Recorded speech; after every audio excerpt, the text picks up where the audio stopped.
Cost £2 or post your name and number to GB07 PO Box 8690 Derby DE1 9TT.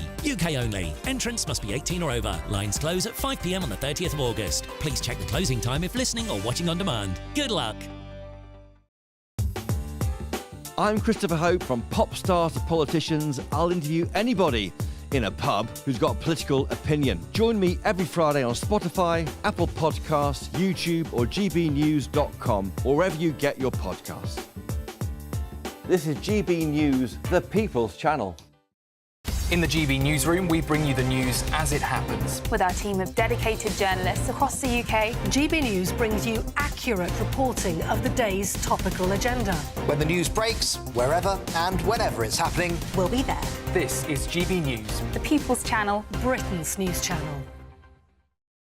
If you want your news to be straight talking... This is the nightmare for the Conservatives again. Down to earth. It's not just Nottingham where this is happening, is it? And most importantly, honest. Hard-working, middle-class taxpayers, they'll get their book thrown at them. Then catch me, Martin Daubney, Monday to Friday, 3 till 6 p.m. on GB News, Britain's news channel.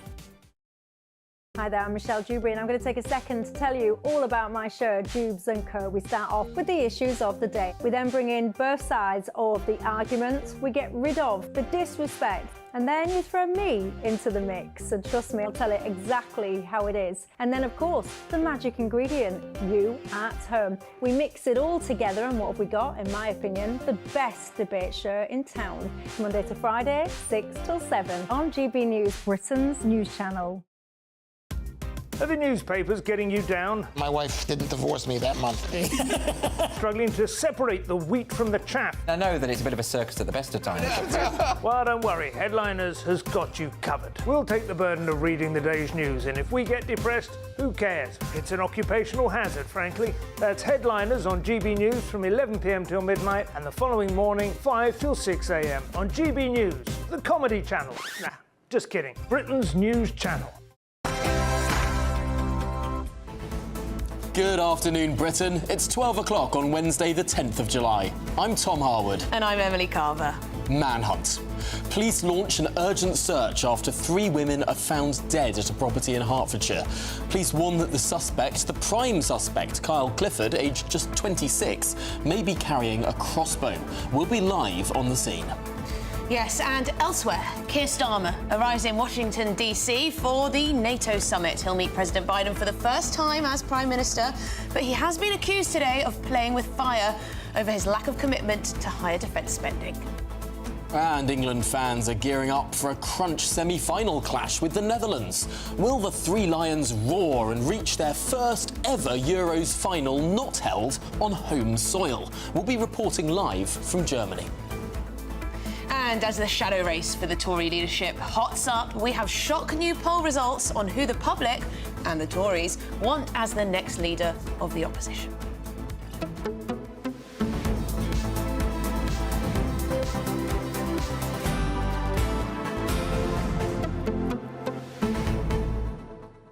Well, it's a busy show today. We're going to be live all over the place.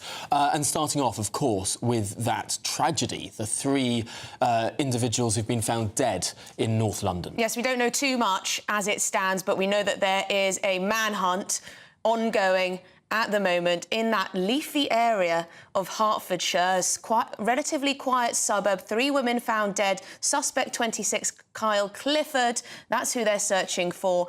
And he may be carrying a crossbow. So there you go. We're also going to be discussing, of course, whether Sir Keir Starmer needs to tell us when this defence spending is coming. When is it going to increase? At the moment, he's sort of sitting behind this strategic review, which may well take up to a year. That seems to be the line coming from the government at the moment. Is that good enough when there are so many threats? And what's your definition of a cast iron guarantee? To me, it means you're actually going to do something. But clearly, to Mr Keir Starmer, it doesn't mean that he'll do something. If he gives a cast iron guarantee to raise defence spending, he's not even committing to do that within the timeframe of this Parliament. That's 5 years. What are your thoughts on that? We want to get in touch. gbnews.com/your say. But before all of that, it's your headlines with Sam Francis.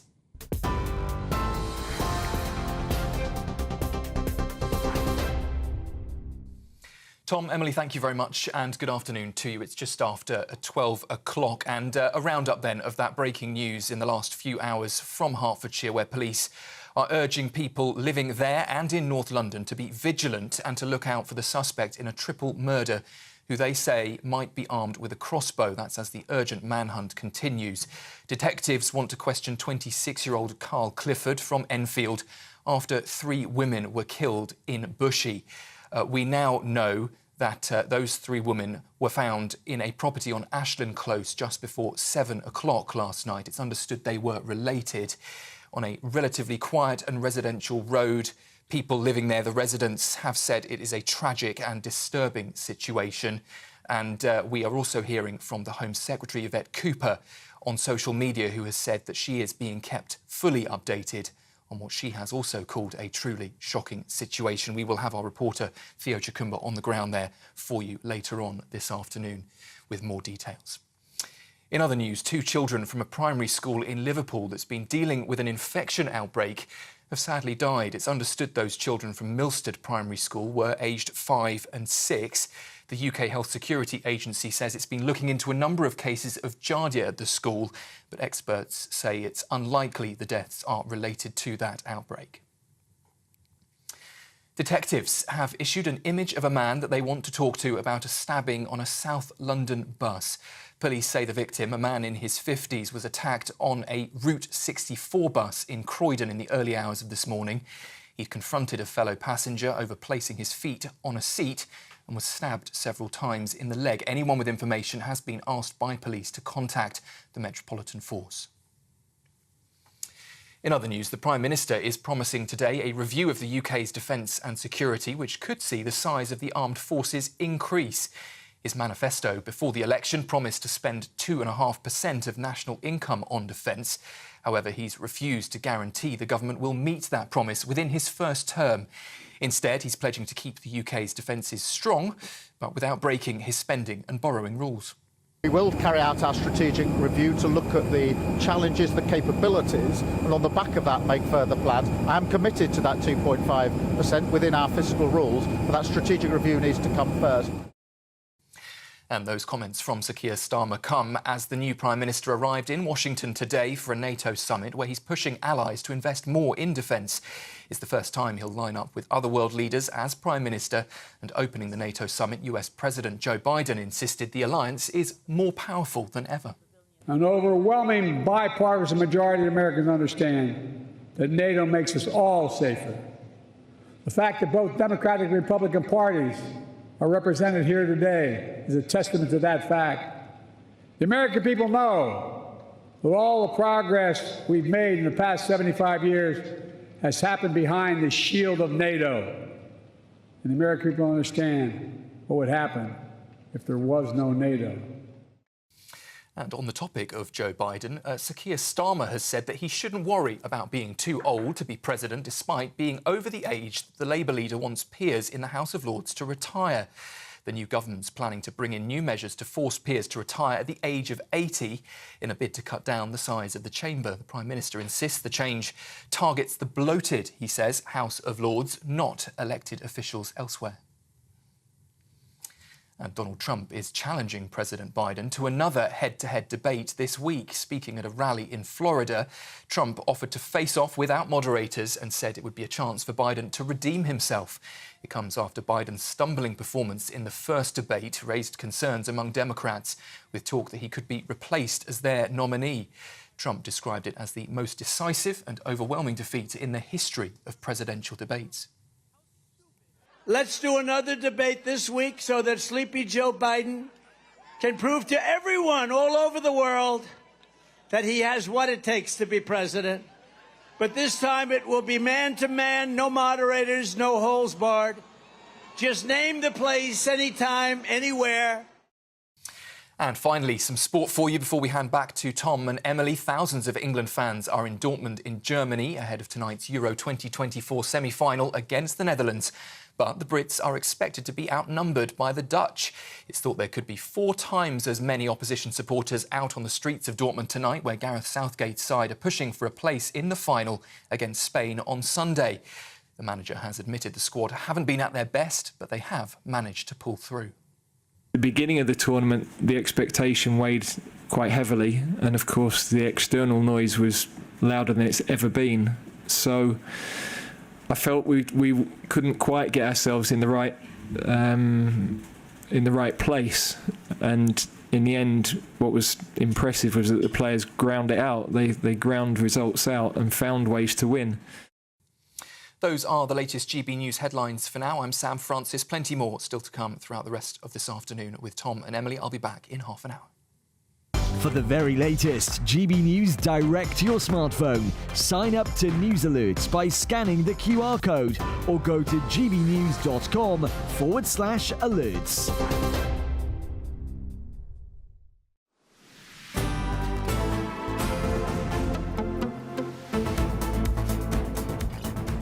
Good afternoon, Britain. It's 8 minutes past 12. And an urgent manhunt is underway for a 26-year-old man in Hertfordshire, wanted in connection with a triple murder. Yes, officers are asking the public not to approach Carl Clifford, there's a picture of him there, who may still be armed with a crossbow, and to contact police immediately if they see him. Well, to jump straight into this story, we're joined now by former senior investigating officer at the Metropolitan Police, Professor Simon Harding. Simon, this is a very unusual situation, and this man still on the loose. Yeah, it is. I'm not a professor, by the way, but it's a terrible case, obviously, and our heart goes out to all the people who are going to be affected by this. And this man is clearly dangerous, and of course, the police will be working now around the clock to try and find him and bring him in as quickly as possible. That will be their priority. And shocking to hear that 3 women were seriously injured and then died on the scene. Truly horrifying. In terms of this crossbow, we're hearing that it may well have been used as the weapon, or at least the man, the prime suspect, may well still be carrying one. This isn't the first crossbow-related incident we've seen. What are the rules around crossbows? Well, obviously, there is a legislation governing crossbows. You are allowed to own one and possess one, but obviously you can't then carry it in public or use it in public in that way. But it's like anything. We talk about knives, around knives being used in homicides and other serious offences. And the legislation probably again needs looking at: is it strict enough? And I think obviously releasing the fact that there is a crossbow involved would suggest perhaps that it's been used, or that he is known to carry one anyway. So it also helps for the public to understand that he is a dangerous man, and that with all the press and the public appeals they're making, that they shouldn't approach him, and what they're after is information, sightings, whether they've seen him yesterday or today, to try and give an idea of where he might be heading. What sort of thought process goes on within the police when they decide to sort of broaden an investigation out, to sort of get the public involved, to share these sorts of pictures, to make it a much wider issue than just a specific and limited investigation? Yeah, that's right. It's one of the decisions that an SIO would make. You make that decision. You decide whether or not you feel it's appropriate for press releases and how much information you give them, and so that the public become involved. And clearly with this one, the decision is made quite early that, they see him as actually their priority. They obviously don't know where he is at the moment.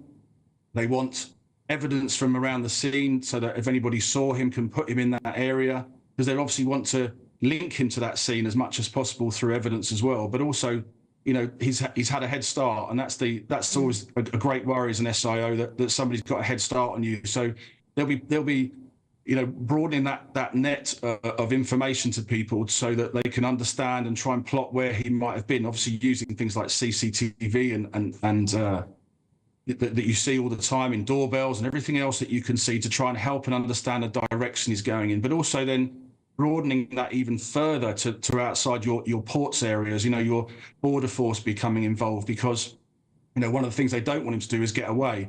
But obviously that also finally, sort of brings into question as well that you want to get him before, he does any harm to himself, which can be quite common in these cases as well. You don't understand what his link is at the moment. We don't understand his link towards these 3 victims, but also we don't understand what his own mental health might be as well. So there's lots of things that they will be considering again, which is why their priority will be to bring him in as quickly as possible. Yes, previously the police have been criticised when they haven't released a photo of a prime suspect like this, but it appears as though the Hertfordshire police have taken this decision very quickly indeed. The image is there for everyone to see of this young man, this 26-year-old suspect. We should say that we're expecting a press conference from the police at about 12:30. Can you tell us a little bit about the preparation that goes into these types of press conferences? Will they be able to offer us much in the way of extra detail that we don't already know? Well, it's quite likely they will be. You know, they might, depending on what the SO decides and what information they have in front of them, you know, maybe give us more information about where he might be heading through the factual things that they found. Obviously, they've said that he frequents areas which they know about in Enfield in North London. So, you know, they might possibly look at, if they do have that evidence, you know, that they've said they've got a sighting or they believe he's heading into a certain more specific area. But you know, that the preparation for these press releases and you know, something which is gathering as much momentum as this within the press is that you want everyone to understand what facts you have at the moment. They'll be obviously telling us about the reassurance that they will be putting in place around that local area, but they'll also be telling us about, you know, you would expect how many people are involved and what they'll be doing. So, you know, it is something where they've made that decision and it seems to be the right decision at the moment, because they've got to that stage where they're probably thinking, right, we don't know where he is and we need your help. And and when someone like this is on the loose, you've got to get them as quickly as possible so they don't harm anybody else or even harm themselves. And I would expect that, given this is a picture that has been given to news organisations now broadcasting the country over, this is a search that is not just limited to Hertfordshire, not just limited to Enfield, not just limited to North London. Yeah, that's right. And I think, you know, you look at Hertfordshire itself and, you know, even that you can see from images around the scene that it's a very leafy area, lots of woodland. So there's lots of searching to be done locally around that scene and as it spreads out from that scene. But obviously, again, with that 12 hours or so that he's had in front of being caught, that, you know, they need to stretch that because obviously you can get a long way in 12 hours. We know that. So obviously, the more people you tell, the more people are alert to it. And of course, the police, not just in London and Hertfordshire, but all the surrounding counties, and again, as a repeat, you know, even as far as the borders of this country, will be on high alert for him. Yes, I should say some local people have been speaking to the media. This coming through on PA. A local councillor, Lawrence Brass, who lives close by the scene, he's saying, I didn't know them personally, but I knocked on their door. I was canvassing a few days ago there for the general election. He goes on to say, I'm sure their friends will be comforting the remains of the family that are left. Terribly sad. These are all my representatives. He says, I know them all. And then he goes on to talk about how the helicopter landed on the lawn 100 yards away from here, air ambulances involved, rumours circulating about this crossbow. He says the worst thing that's ever happened in this part of Bushey is a bit of illegal fly tipping. And then suddenly we get 3 murders and we're all a bit shell-shocked. That seems to be what's coming out strongly, that this sort of thing doesn't happen in this area, Simon.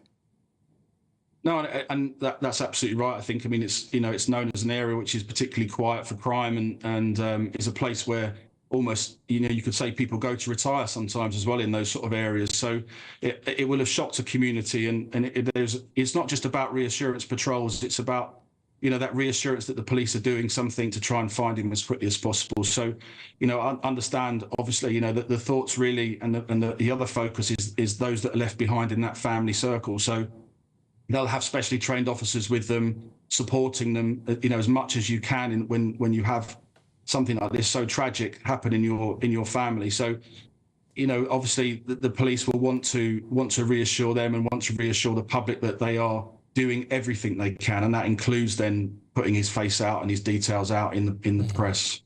But of course, if a member of the public were to come across this individual, were to recognise him from the way that his face has been plastered across news organisations the country over, how should they behave? How should they act? Well, of course, there's no sense in trying to tackle somebody like that at all. You know, this person knows what they've done, and they will do everything they can. Is everything likely to evade capture? So, you know, what the police are after is not people to take matters into their own hands. They're looking at information, they want sightings, they want this, you know, to make sure that is that person. They will then try and support that by looking at CCTV. So, you know, it might be sometimes in these cases where somebody's on the run, you get sightings all over the place where that person can't be in two places at once. So, whatever information it is, no matter how small it is, they want that contact. They want to try and, you know, find that bit of information which leads to his arrest as quickly as possible. So, you know, people shouldn't in any way think about tackling this guy at all. They should be, you know, getting the police there as quickly as possible and letting them, those that are trained to deal with people like this, get hold of him. OK, well, thank you very much indeed for your time. Simon Harding, a former police officer at the Metropolitan Police. Well, we're joined now by former London police officer and director of the Law and Order Foundation, Norman Brennan. Because, Norman, this seems to have been a collapse in law and order. Well, the collapse in law and order is those that actually break the law. The police can only do what they can do, and obviously the police will react to such serious crimes as this. And people that break the law, they're the ones that choose to do so, and it's the victims, the public, and the police ultimately that have to pick up the pieces. And Norman, how do the police conduct an investigation like this? Well, Simon cleared up most of the points that you were saying, but at this moment in time, he's the Britain's most wanted. He will know, and as Simon stated, he will be vulnerable, and I posted it myself, and people said, well, what do you mean he'd be vulnerable? Well, when you've committed a murder, which is what alleged has happened here, you're going to know once the dust has settled and your anger and your furor has calmed down and you're running and panicking, you're going to know that you're going to go to prison for a very long time for one murder, let alone three. There's a chance that you'll never be released. So you will be panicking. You'll be looking for friends for help. You may not do. You may be alone. You may be in a park. You may be sitting in your car. You could be sit by a river. You could be at a railway station. There are all sorts of thoughts that will go through a suspect's mind. And that's why the public have been asked by the police to keep an eye on him, because it's not just that he'll be walking down the street. There's a chance that he'll be hidden. And if he's hidden, the person that is hiding him will be committing a serious crime of assistant offender, and they're likely to be arrested and sent to prison. So there's a very good chance that he's actually all on his own somewhere. That is really interesting. I should say, Norman, that we are looking now at the scene of this triple murder, where we can see a pretty heavy police presence still. This murder, we believe, took place last night, but the street cordoned off. There have been armed police on the scene. Norman, I don't suppose anyone would expect that the suspect is actually still there. Well, no, he wouldn't be there at all. I mean, as Simon said again, he's got a head start on the police. I mean, the thing is, a lot of murderers, and I've dealt with murder for the last 35 years, the people that are most vulnerable are the original victims. That's why they've gone to a house or a location and they've committed the crime that they've committed. Where the public are put at some risk is that that particular murderer, especially if they're armed with a weapon, are going to be very dangerous, because they're going to be like a rat caught in a corner. And it's absolutely right that the police have given out a description. Sometimes they hold it back for investigative reasons, i.e. they know who it is, they've got a good idea where he is. So rather than put the public at risk, they will take up their own inquiries. However, it's quite clear here, because of the enormity of the crime, that the police want the public's help. And there's a very good chance that by this time tomorrow morning, and we don't know, that he will be arrested and will be in custody, and the public will again be at safety from this individual. And Norman, just a reminder that the press conference with the police is set to begin at 12:30. Just a very quick question. 3 women killed, 1 man, the prime suspect. What does this sound like to you? Of course, we don't know all the details, but 3 women being killed, all relatives. Do you imagine that this might be some kind of domestic gone horribly, horribly wrong? Well, every time I see a press release or I see a report, I report on homicide day in and day out, and have done for decades. Every time I see the police say, and I was a police officer myself at one point, that the suspect was known to the victims, it means that it's either a family member friends or someone that he has got some sort of an association with. And it's clearly something has gone dreadfully wrong, and it's wrong for any of us to try and second guess. And as you say, in the press conference in a few minutes' time, the police will release, probably drip by drip, what they think the public ought to be told. But what's really important is that we, as the public and a community around Britain, and every police force will have his photograph, is that we just keep our eyes open and our ears open. Don't confront him. Just ring 999. Armed officers and other officers will deal with it, just like they do when the public have felt. And the public, don't forget, are the eyes and ears. And there's more eyes and ears with the public than there are with the police at this current time. Well, Norman Brennan, former police officer and director of the Law and Order Foundation, really appreciate your time on this developing story. Now, as we've been discussing, we will bring you that press conference. It's expected at 12:30 at Hatfield Police Station in Hertfordshire, where Chief Superintendent John Simpson will be delivering an update. That in just 7 minutes' time. Yes, but let's cross live to Theo Jacomba, our reporter who is there on the scene for us. Theo, what do we know?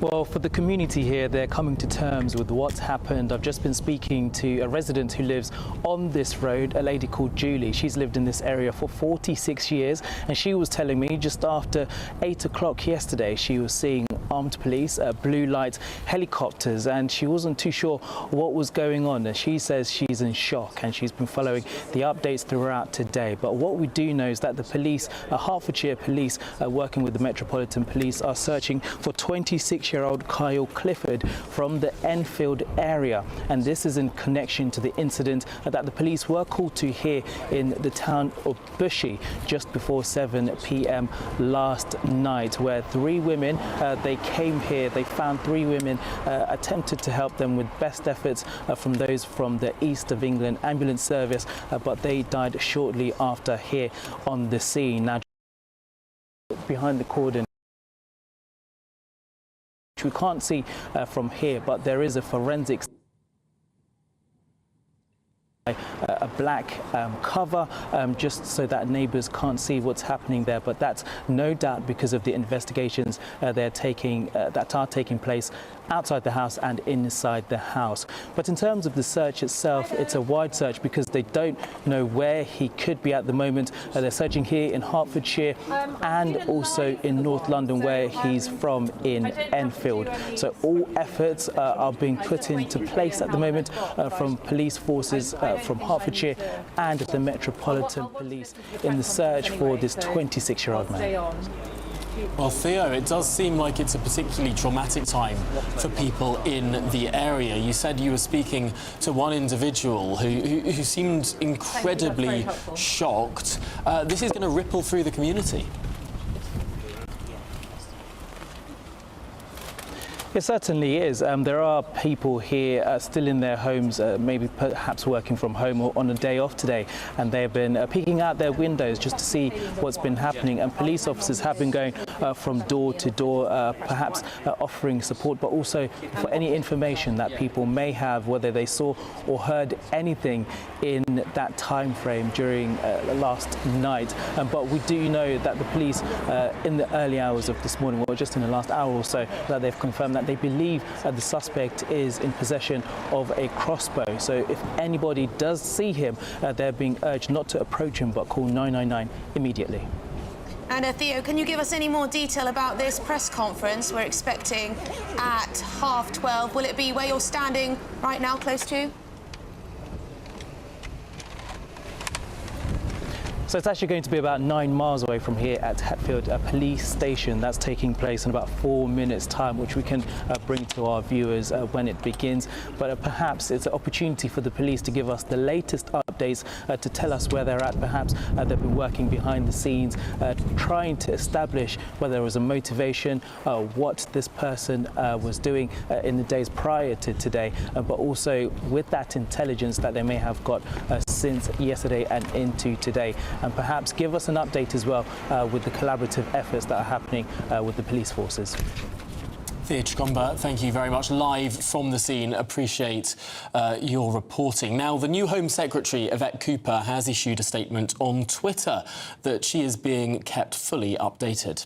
Yes, in a post on X, she wrote, "The loss of 3 women's lives in Bushey last night is truly shocking.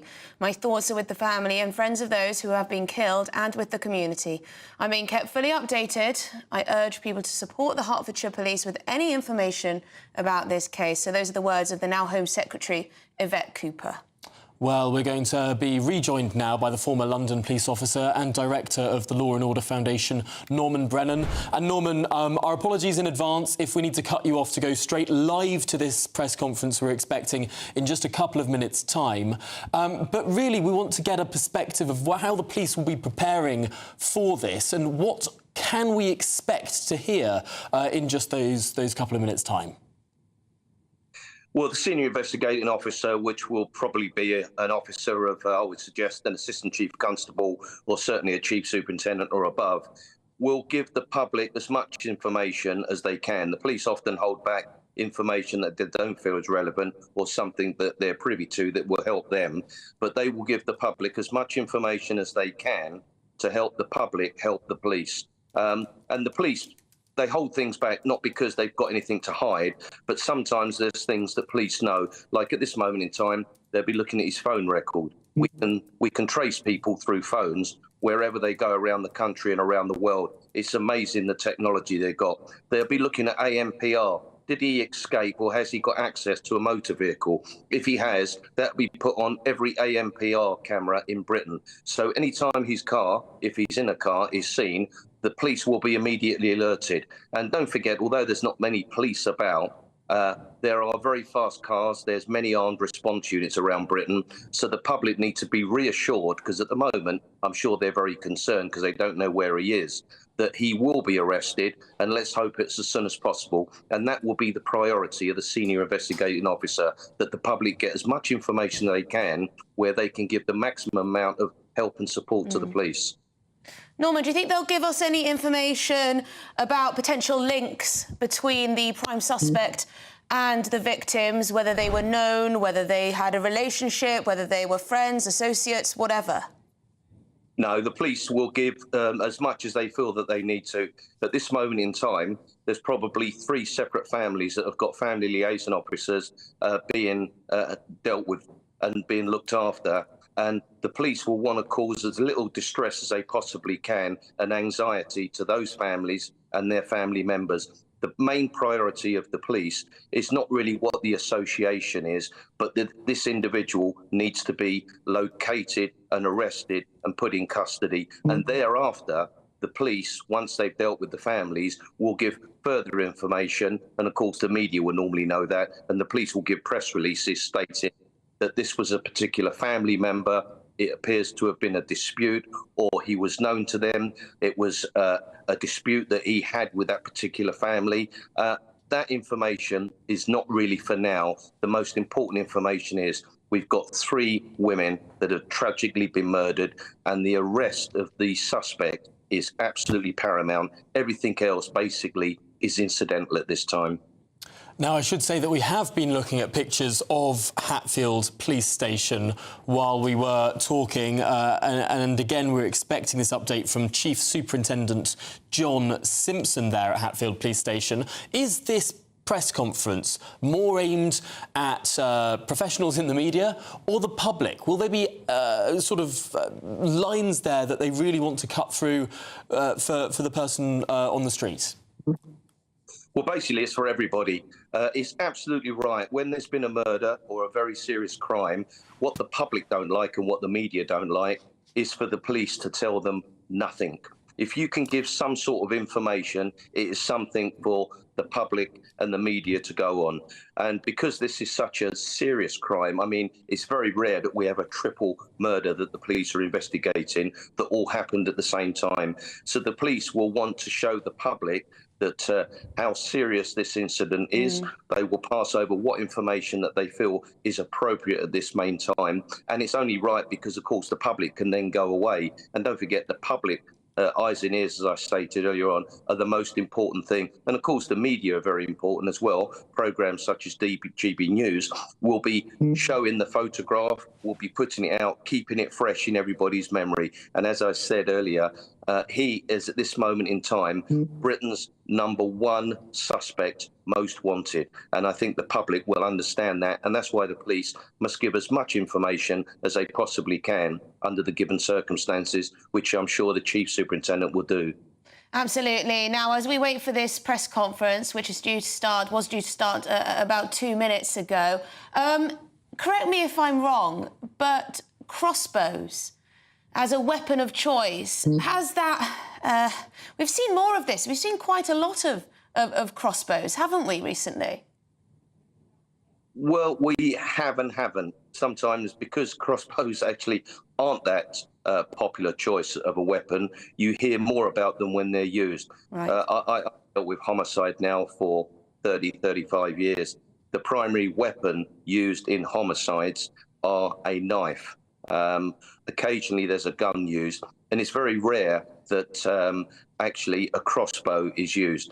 You can't have a crossbow in a public place. You have to be at least 18 years or over and normally have a good reason for it. It is not the primary choice of weapon for anybody in Britain. And often in domestic murders, when it's a male against a female, it's often strangulation or a stabbing. And when it's a female against a male, because they don't have a lot of strength, it's often a knife attack.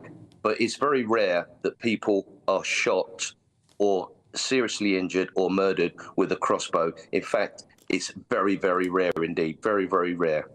And it would perhaps suggest some form of premeditation rather than some sort of crime of passion where something lying around the house might be used. This seems like, and I hasten to speculate too far, but let's go live to this press conference. Head of local policing for Hertfordshire Constabulary. Police were called to a property in Ashland Close just before 7 p.m. last night. Officers attended alongside colleagues from the East of England Ambulance Service and, on arrival, found 3 women with serious injuries. Sadly, despite their best efforts, the women, who are believed to be related, died a short time later at the scene. The victims are aged 25, 28 and 61. Our overarching objective today is to protect public safety and to locate Kyle Clifford, who is wanted in connection with the murder of the 3 women in what we believe is a targeted incident. We have extensive police resources deployed to various locations in North London and also the Bushy area of Hertfordshire. The manhunt also involves armed police officers and specialist search teams responding at pace in the wake of what has been an horrific incident, involving what is currently believed to be a crossbow, but other weapons may also have been used. If members of the public see Kyle Clifford, they urge not to approach him at any point and to dial 999 immediately. Kyle, if you're seeing or hearing this, please make contact with the police via 999.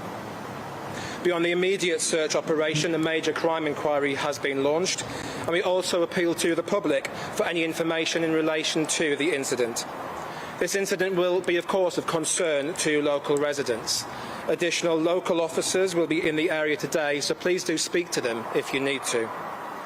You can report information online at hearts.police.uk/report, via web chat at hearts.police.uk/contact, or call 101 quoting Op in Fauna. Alternatively, you can stay 100% anonymous by contacting the independent charity Crime Stoppers on 0800 555 111 or via their untraceable online form at crimestoppers-uk.org. Thank you. Well, there we have it. That was Chief Superintendent John Simpson outside Hatfield Police Station, delivering an update to the public on this brutal murder of 3 women, one 25 years of age, one 28 years of age, and one 61 years of age. Yes, and we understand from reports that they may well all be related, the 3 women here. He spoke directly to Kyle, the prime suspect, essentially pleading for him to turn himself in, call 999, and of course asking members of the public to pick up the phone if they have any information at all, or get in touch with Crime Stoppers. So a very short press statement there, no questions taken from the media, but I'm sure we'll be back with more information very soon. We're going to take a very quick break, get to the headlines, and we'll be back.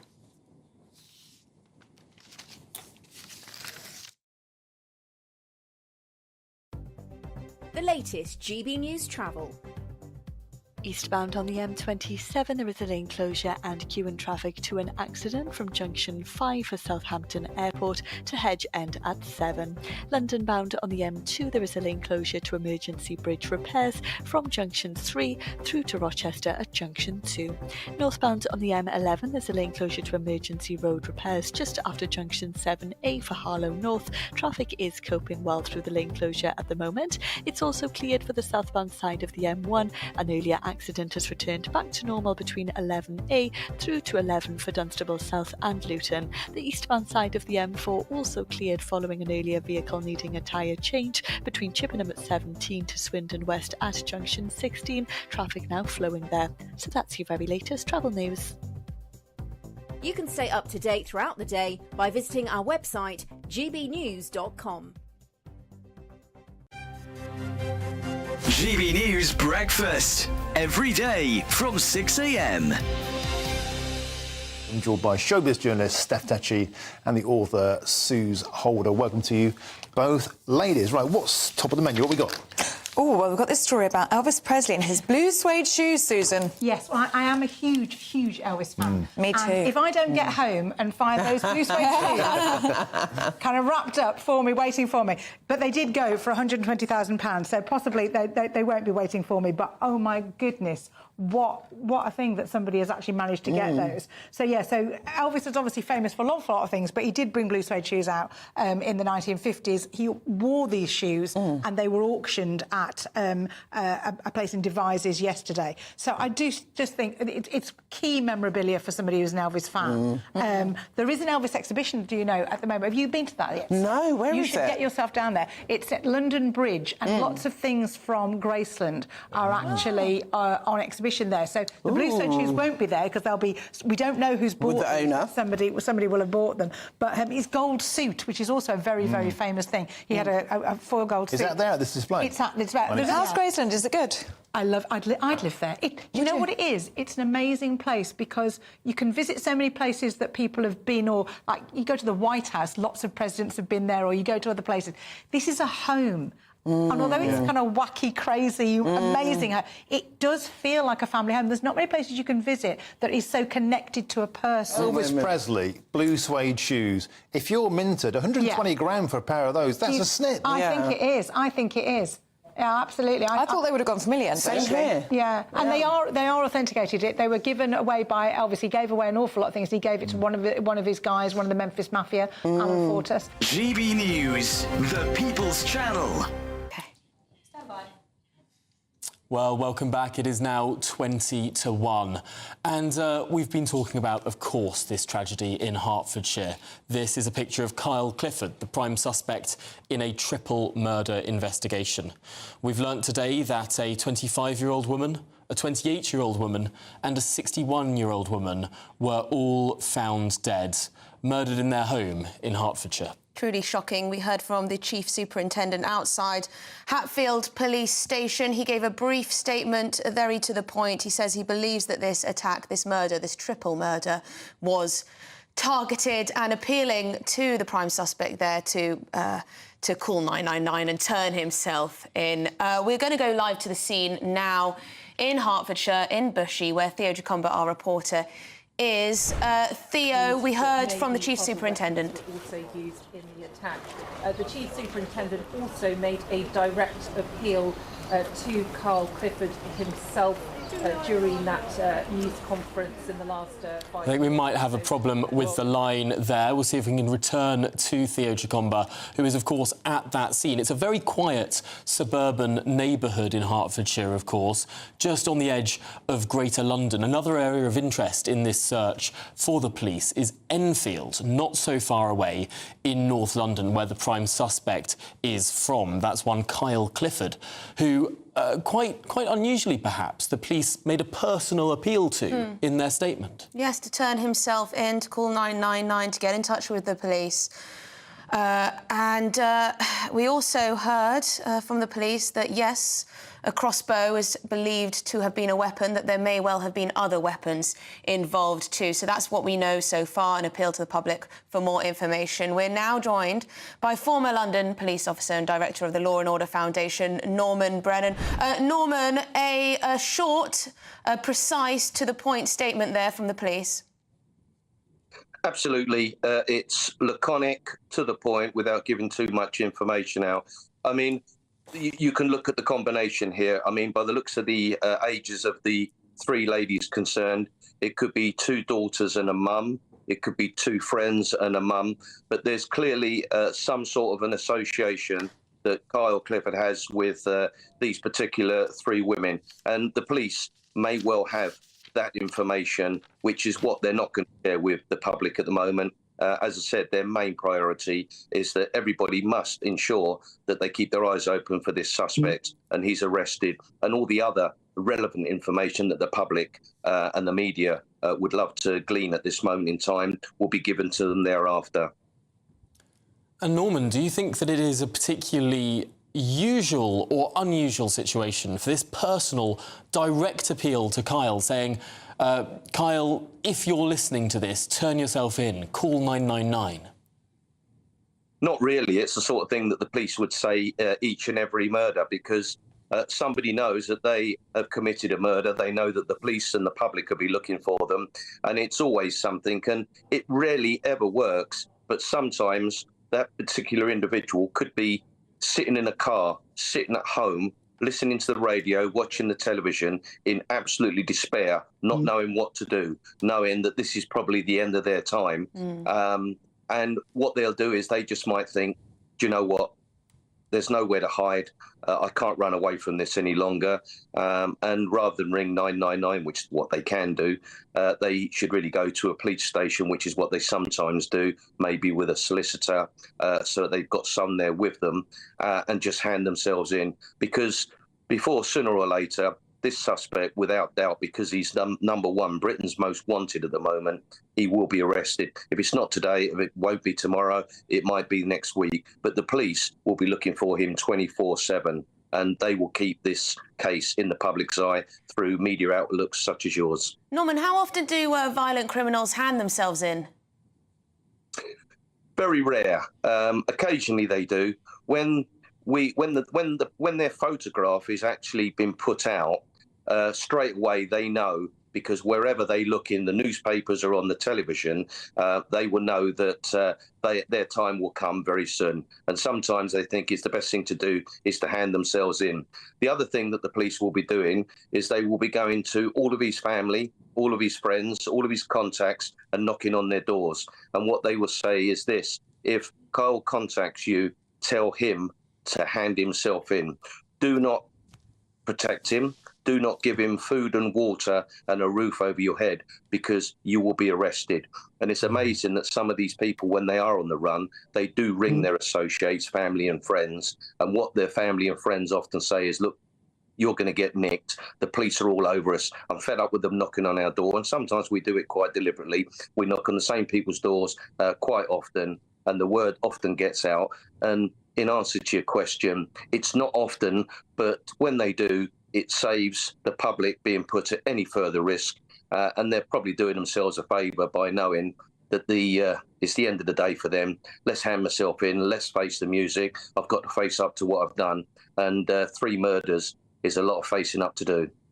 Well, it's absolutely fascinating that you'd return to the same door multiple times just to sort of drum it into the family or whoever's behind that door. Well, Norman Bremen, thank you very much for now. We're going to cross to Theo Chicomba, who's, of course, at that scene in Bushey in Hertfordshire, the scene of the crime. Theo, your reaction to the press conference? Yes, well, in the last 15 minutes, we heard from Chief Superintendent John Simpson, who outlined the work of the police at the moment. But what he did confirm is the ages of the 3 women who sadly died. They are aged 25, 28 and 61. And we understand that all 3 were related. And we also found out that they say it was a targeted incident after these women were found with serious injuries. Now, we understand that there is a search going on at the moment for 26-year-old Kyle Clifford, who is wanted in connection for the murder of the 3 women. Now, there's a search which is underway in various locations in London, here in Bushey and in that Enfield area where Kyle is from. But here in the community, there is still a large police presence. They've been working since around 7 o'clock when they were called to the incident here in the small town of Bushey. And the residents here, we've spoken to one already who's still coming to terms. She said she saw armed police, blue lights, helicopters and more at around 8 o'clock last night, and was just wondering what on earth is going on, and people were being told to stay in their homes. But what we do know is the age of these 3 women, aged 25, 28 and 61. And of course, the police will be now, no doubt, supporting the family of those 3 women. It must have been absolutely terrifying yesterday evening in a leafy suburb. We've seen from a local councillor there, he said the worst crime usually around here is a bit of fly tipping. To then have a helicopter, air ambulances, hordes of police cars arriving, the hearing of these murders, just on a usually quiet Tuesday evening. Exactly, and people are here, no doubt, with their families. We understand people come here to retire. It's a very quiet place, not much going on, and you'd expect that if you live in this area. Most people here have been living here for decades, and they haven't seen anything like this. So it's a shock for the community, and not least for the family who have lost 3 loved ones. But the police do say they are continuing their investigations. In the last few hours, they've confirmed that they believe the suspect is in possession of a crossbow. So they're encouraging anyone who does come across him not to approach him, but to call 999 immediately. Theo, this is a deeply concerning moment, not just for those on the street behind you, but perhaps the whole of Hertfordshire, many people in the communities further afield. Ultimately, this prime suspect could have got pretty far in the last 12 hours or so. And that's exactly the issue, why there's such a widespread manhunt, because we simply don't know where he is. Hertfordshire is a huge county, and then when you talk about London as well, there's houses everywhere, there's communities everywhere, so he could be anywhere, and that's why police are putting in the effort for this widespread search to try and find him quicker rather than later. Well, thank you very much indeed, Theo Chicomba. You're at the scene in Bushey for us on that quiet street in that suburban area just north of London.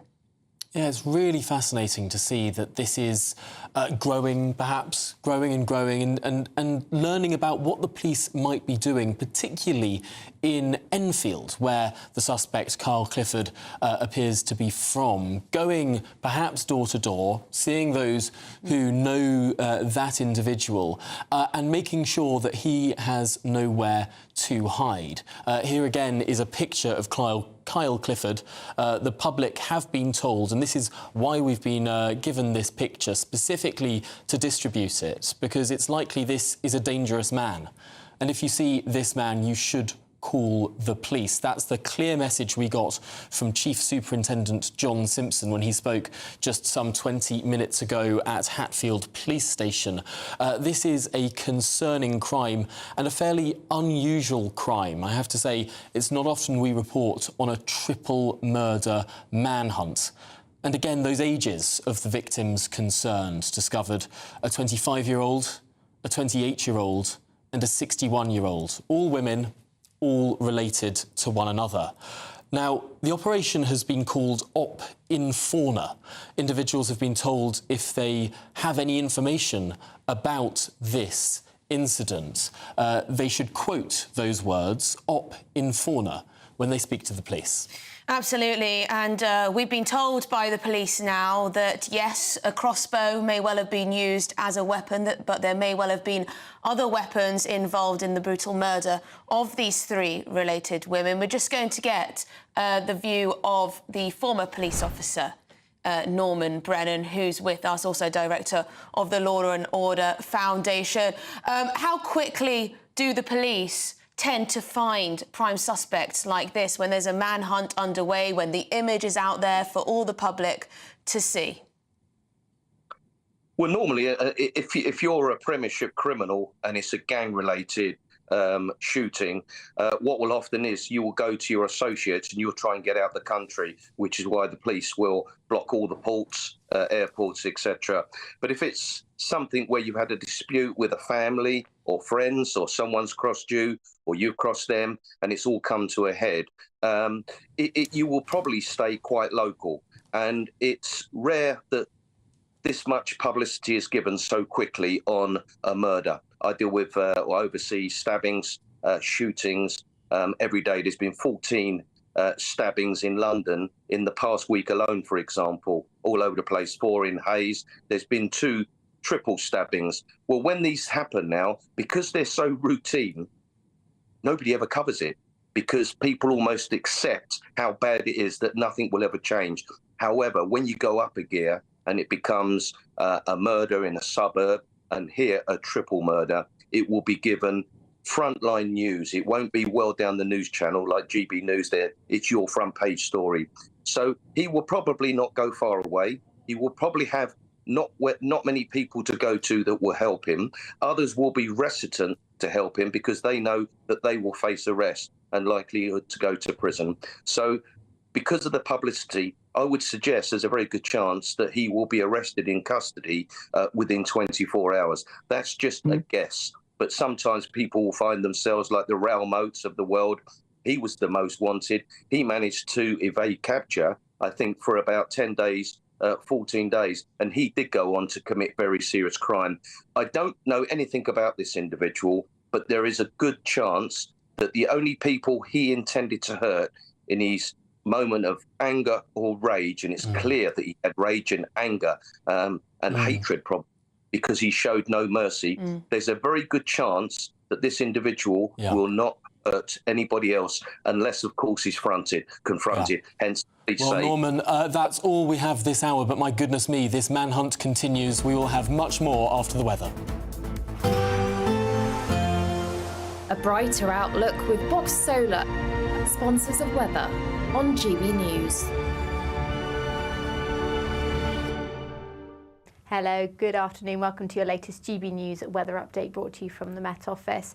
Rain and showers for many of us. There will be a dry weather across southern areas and it won't feel too bad in any sunshine, but low pressure is still pushing away to the north and east of the UK, bringing with it some weather front outbreaks of quite heavy rain. We do have weather warnings in force, particularly for northeastern areas of Scotland and for thunderstorms across northern parts of England later on this afternoon. And that's where we'll see the heaviest rain through the rest of the day into parts of Northern Ireland too. Further south, it should stay relatively dry. Some sunshine developing, particularly across the south coast. Highs of 23 or 22 degrees for many areas of the south and east, but down into the mid-teens still across the far north. So quite a disappointing day up here once again. Into this evening, that rain's going to persist, particularly across the Moray coast of Scotland. Further west, it will be a little bit drier through the rest of the evening. Across parts of Northern Ireland, though, heavy outbreaks of rain still to come through this evening. We've still got that continued risk of thunderstorms across parts of northern England as well. But a drier end to the day across the south. Wimbledon should stay dry through much of the day as well, and not feeling too bad in the sunshine still into the evening as well. Now, overnight, we've still got that low pressure with us. It's not moving anywhere too quickly, so that means further outbreaks of rain. Quite a lot of cloud around for many areas of the UK, staying clearer though across the south. But this drizzly rain will continue to push into parts of northern England, North Wales, some central areas of England as well. It'll be quite a misty start to the day tomorrow as well for these areas, with that drizzly rain persisting through much of Thursday. As I said though, it will be brighter across the south, so a bit of sunshine to start the day through Thursday, but the cloud will increase through the day from the north. I think not quite reaching the south coast through much of the day, so again quite a bright and dry day, but we could see some quite heavy showers breaking out for many central areas, and temperatures in the high teens, possibly the lower 20s in the best of the sunshine. That warm feeling inside from Boxed Boilers, sponsors of weather on GB News.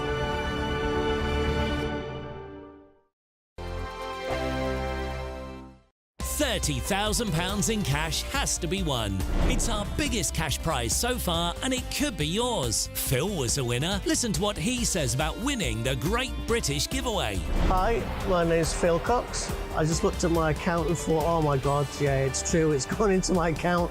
And if I can win it, anybody can win it. The next big winner could be you, with an extra £30,000 cash in your bank. For another chance to win £30,000 in tax-free cash, text CASH to 63232. Text costs £2 plus one standard network rate message. You can enter online at gbnews.com/win. Entries cost £2. Or post your name and number to GB07 PO Box 8690 Derby DE1 9TT. UK only. Entrance must be 18 or over. Lines close at 5 p.m. on the 30th of August. Please check the closing time if listening or watching on demand. Good luck. Britain's Newsroom. Weekday mornings from 9:30.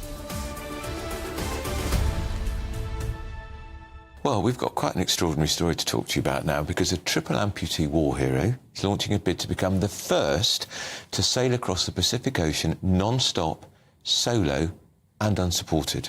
Craig Wood was blown up as a teenager by the Taliban in Afghanistan, but now he's hoping to change the perception of disabled people and raise money for other limbless veterans like himself. And Craig joins us now. Morning. So, Craig, you are extraordinary. You are planning to take up to 80 days to sail from La Paz in Mexico to Japan. Yeah. How many miles is that? It'll be over 6,000. Amazing. Amazing. And it will take you how long? The minimum it's going to take me is 60 days. It could be up to 80. Yeah. And that's on your own. You've done plenty of this before, haven't you? You've done lots of solo sailing. Yeah, I've done quite a bit of solo sailing, but not as big as this. It is the world's biggest ocean, after all. And why that particular route?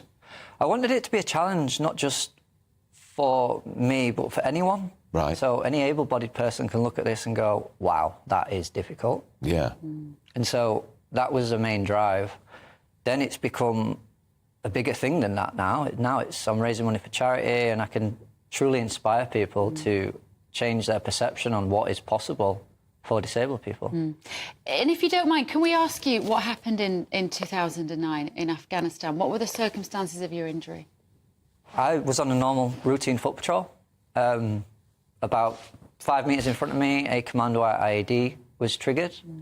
And subsequently, I became a triple amputee. Both legs above the knee, left hand at the wrist, facial injuries, etc., etc. The People's Channel.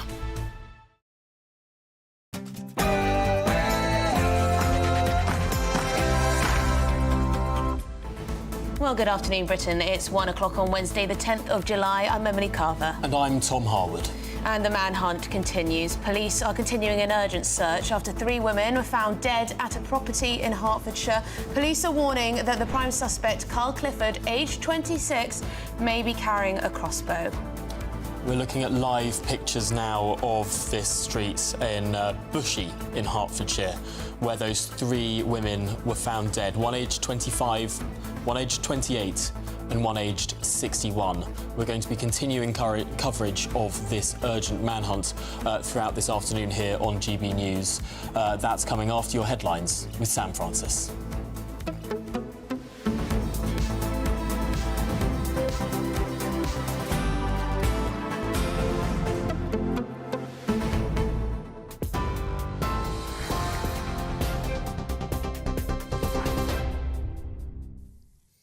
Tom, Emily, thank you very much and good afternoon to you. It's just after 1 o'clock and let's start with a recap now of that breaking news that Tom and Emily have been discussing in the last few hours, that police have issued a direct plea to a potentially armed triple murder suspect, Carl Clifford. They're asking him to make contact as their manhunt continues. Detectives want to question the 26-year-old from Enfield after 3 women were found fatally injured last night in Bushey at around 7 o'clock. Clifford is believed to still be armed with a crossbow and possibly other weapons. These are the live pictures coming to us from the scene where police found those 3 women, aged 25, 28 and 61. As I said, they were fatally injured at a property on Ashland Close just before 7 o'clock last night. It's understood those women were related. In the last few minutes, we've been hearing from Chief Superintendent John Simpson advising anyone who sees Carl Clifford to call 999 immediately and to not approach him. And the Chief Superintendent also described the incident as targeted, saying that armed officers are now stationed in multiple areas across North London and in Hertfordshire. Our overarching objective today is to protect public safety and to locate Kyle Clifford, who is wanted in connection with the murder of the 3 women in what we believe is a targeted incident.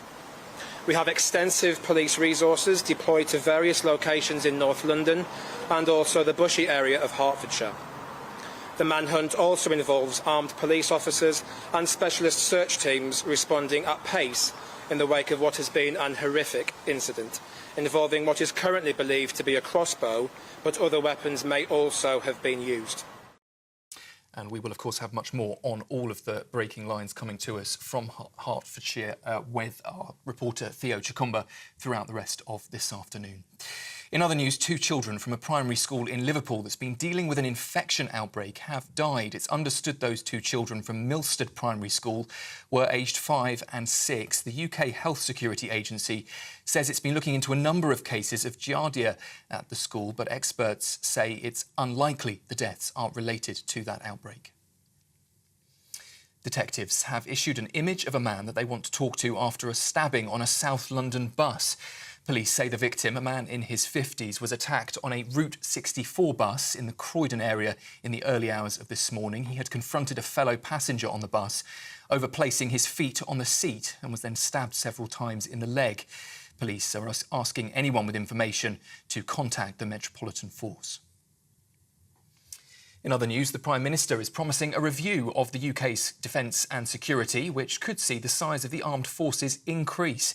His manifesto before the election promised to spend 2.5% of national income on defence. However, he's refused to guarantee the government will meet that promise within his first term.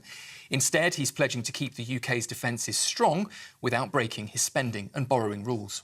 We will carry out our strategic review to look at the challenges, the capabilities, and on the back of that make further plans. I am committed to that 2.5% within our fiscal rules, but that strategic review needs to come first.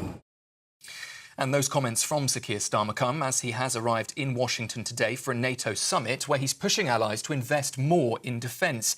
It's the first time he'll line up with other world leaders as Prime Minister, and opening the NATO summit, US President Joe Biden insisted the alliance is more powerful than ever.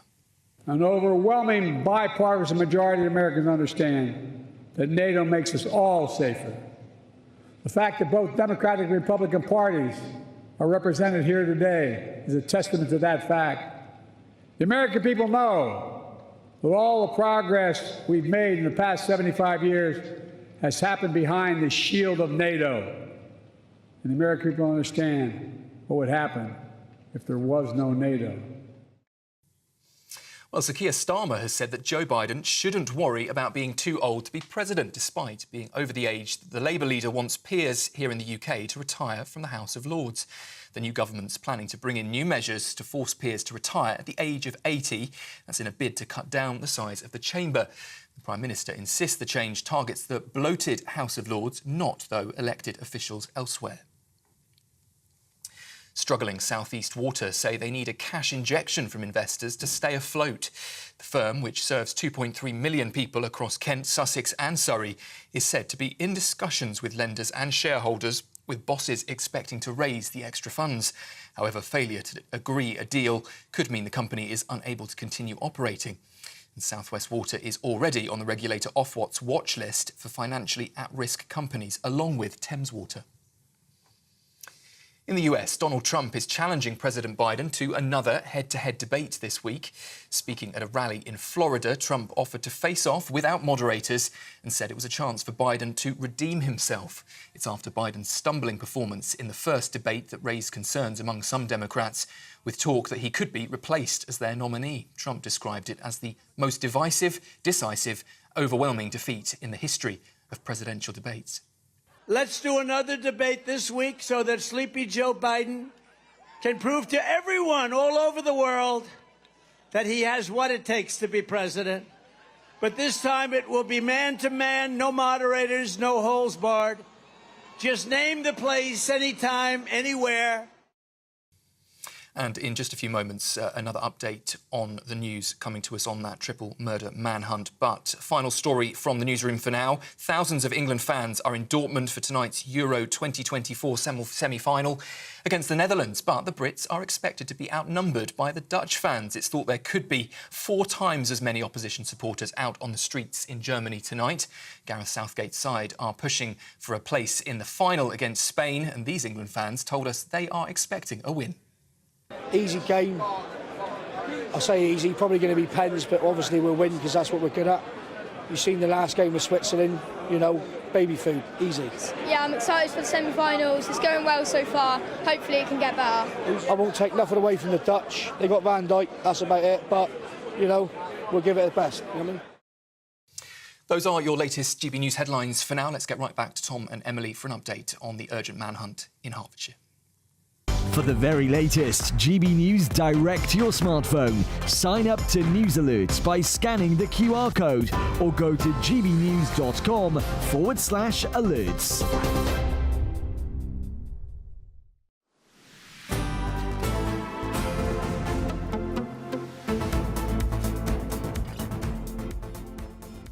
Well, it's 1:08. You're watching Good Afternoon Britain. And our top story this hour, the urgent manhunt continues for a 26-year-old man in Hertfordshire wanted in connection with a triple murder. Officers are asking the public not to approach Kyle Clifford, who may still be armed with a crossbow, and to contact police immediately if they see him. Chief Superintendent John Simpson gave us this update in the past hour. Good afternoon. I'm Chief Superintendent John Simpson, Head of Local Policing for Hertfordshire Constabulary. Police were called to a property in Ashland Close just before 7 p.m. last night. Officers attended alongside colleagues from the East of England Ambulance Service and, on arrival, found 3 women with serious injuries. Sadly, despite their best efforts, the women, who are believed to be related, died a short time later at the scene. The victims are aged 25, 28 and 61. Our overarching objective today is to protect public safety and to locate Kyle Clifford, who is wanted in connection with the murder of the 3 women in what we believe is a targeted incident. We have extensive police resources deployed to various locations in North London and also the Bushy area of Hertfordshire. The manhunt also involves armed police officers and specialist search teams responding at pace in the wake of what has been an horrific incident, involving what is currently believed to be a crossbow, but other weapons may also have been used. If members of the public see Kyle Clifford, they urge not to approach him at any point and to dial 999 immediately. Kyle, if you're seeing or hearing this, please make contact with the police via 999. Beyond the immediate search operation, a major crime inquiry has been launched, and we also appeal to the public for any information in relation to the incident. This incident will be, of course, of concern to local residents. Additional local officers will be in the area today, so please do speak to them if you need to. You can report information online at hearts.police.uk/report, via web chat at hearts.police.uk/contact, or call 101 quoting Op Inforna. Alternatively, you can stay 100% anonymous by contacting the independent charity Crime Stoppers on 0800 555 111 or via their untraceable online form at crimestoppers-uk.org. Thank you. Right, well, there you go. That was the Chief Superintendent outside the Hertfordshire Police there. Let's cross now to our reporter, Theo Jacomba, who's at the scene in Bushey. Theo, what do we know about the victims and also the prime suspect? Well, we've just found out those key details in the last 40 minutes about the ages of the three women who died here at the scene, aged 25, 28 and 6. Related, but not related to Kyle Clifford, the 26-year-old man that is Constabulary and the Met Police. We understand he is from the Enfield area in North London, so there are a number of searches which are taking place in various parts of London and right across Hertfordshire. We've seen helicopters, we've seen police, huge presence here, but no doubt more police presence right across those areas which they are looking for this suspect. Now, this is a quiet area. Many people come here to retire. There are families here, and there are those we've spoken to who have lived here for decades and they've never seen. Theo, I'm afraid we've lost some connection there, but of course Theo Chicomba, our reporter, was on the scene live in Bushey in Hertfordshire, not far from North London. Well, this is, of course, a deeply concerning case for many people across the country. This manhunt isn't limited to that area. It's around the country. We don't know where this individual is. But let's speak to the former police officer and managing director of the Public Safety Foundation, Oliver Lawrence. Because, Oliver, the public will be fearing for their safety. Yeah, they will, Tom. Good afternoon, Emily. Yeah, the police will be doing everything they can to ensure public safety. That'll be their #1 priority at the moment, ensuring that Mr. Clifford is brought into custody safely, as wanted in connection with the deaths of those 3 poor women in Bushey in Hertfordshire. Number of priorities going on for police at the moment. Supporting the families of those ladies that have deceased this morning will be another priority for them. Homicides are horrific events, and when 3 people lose their lives in such a horrendous incident, it's important that police support families as well as processing what will be a very complex crime scene. And we understand the 3 female victims of this triple murder were all related. What does this sound like to you in terms of the background of this, the relation perhaps with the perpetrator? Well, not wanting to assume any of the police hypotheses in terms of their investigation, but obviously it does look to be like a domestically related violent attack by Mr. Clifford, allegedly involved in this matter, against three women. A tragic set of circumstances in a very quiet cul-de-sac in a part of Hertfordshire. Looking at residents and their comments, everyone was taken by surprise. The area swarmed on by police late last night, and obviously at the moment there are police cordoning off the area and armed police, both from London's Metropolitan Police and Hertfordshire Constabulary, patrolling the area, trying to locate Mr. Clifford as soon as they possibly can. Now, with cases like this, do we expect the perpetrator might be still in the area, return to the scene of the crime, or frankly, should the police be casting a wider net? In my experience, Tom, offenders of this nature often go to places of comfort and will generally stay within the surrounds of where they are familiar with. But equally, Mr. Clifford will be very stressed, highly emotive at the moment.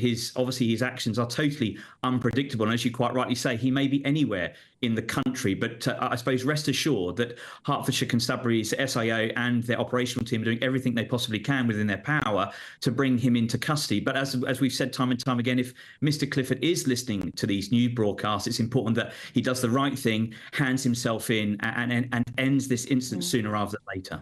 And Oliver, the choice of weapon here, a crossbow, is particularly striking. It's not something we hear too often as a weapon of choice. What might that tell us about this suspect? It's a horrific choice of weapon. I think any weapon used in a homicide is horrific, and certainly the circumstances in which one would have to imagine he would have had to have reloaded that weapon potentially to kill all 3 ladies. So sounds quite cold-blooded, very, very violent, and certainly quite terrifying to know that that sort of individual is currently at large within our communities. But I'm very optimistic that the police will locate him sooner rather than later and have him in police custody. But very, very disturbing events, Emily. It's very hard to think about what could be going through this individual's mind. Clearly quite a disturbed individual. But after killing 3 people who were related to one another, I suppose a big question on people's lips will be, will he kill again?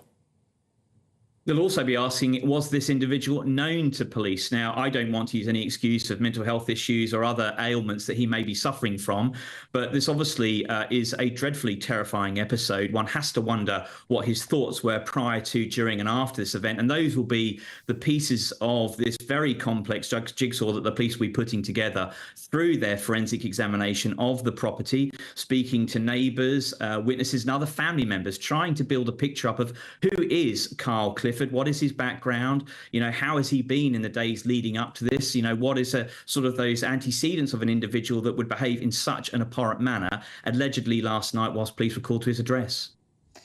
And Oliver, unfortunately, on this programme, we do too often report on homicides and violent crime. We don't often, always at least, get a photo of the prime suspect so quickly. The police clearly took this decision very quickly indeed. Surely that's the right one.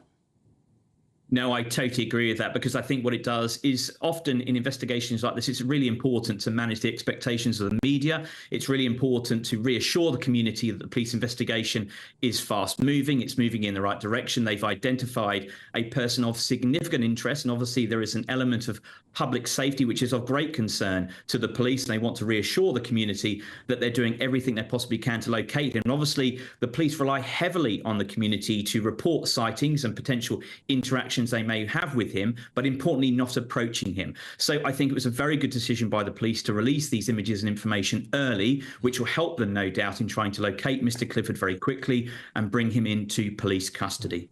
And in your experience of cases like these, how might they have arrived upon the idea that it is Kyle Clifford who is this prime suspect? It seems quite hard to sort of understand unless he was someone who was already known to the police and through DNA evidence or whatever else it might have been, how this person could be so quickly connected to a crime that took place last night. So there could be a myriad of different ways that that's compiled, Tom. It could be through historical knowledge, as you said, in terms of his antecedents. He may have been known to police. There may be active matters that he's currently linked to in terms of those family members. It can come from witness accounts from next door neighbours who may have heard arguments or disputes between parties. It could be messages found on telephones and other forensic evidence, which has led them to no other means of identifying an individual who is in the vicinity. You know, the house may have had Ring doorbells, CCTV cameras. There could be a number of different elements which have allowed the police to very quickly form the basis of their decision to identify Mr. Clifford as being the person who they want to speak to in connection with this horrific attack. And just 26 years old, this prime suspect. We know that men are statistically more likely to commit a violent crime, more likely to commit murder. 26 years old, I mean, it's hard to talk about what's common when it comes to homicide and these violent crimes, but is that a normal age, an unusually young age for someone to commit such a brutal crime? Sadly, I mean, I don't think there is an age classification for any homicide these days. These are horrific events. They have a horrific impact on the family and the loved ones of those that have died as a result of these horrific acts. 26 is a life-changing event for this Mr. Clifford. He's made a decision. They have consequences. Hopefully now he makes the right ones in the coming hours to present himself before police so that they can start to ask him the serious questions as to what happened, how it came about, and to hold somebody, if not him, accountable for these abhorrent actions. Well, thank you very much indeed. Former police officer, Managing Director of the Public Safety Foundation, Oliver Lawrence there. Really appreciate your thoughts. Yes, we're going to take a very quick break and then we're going to get some more expert analysis on this manhunt. Stay with us.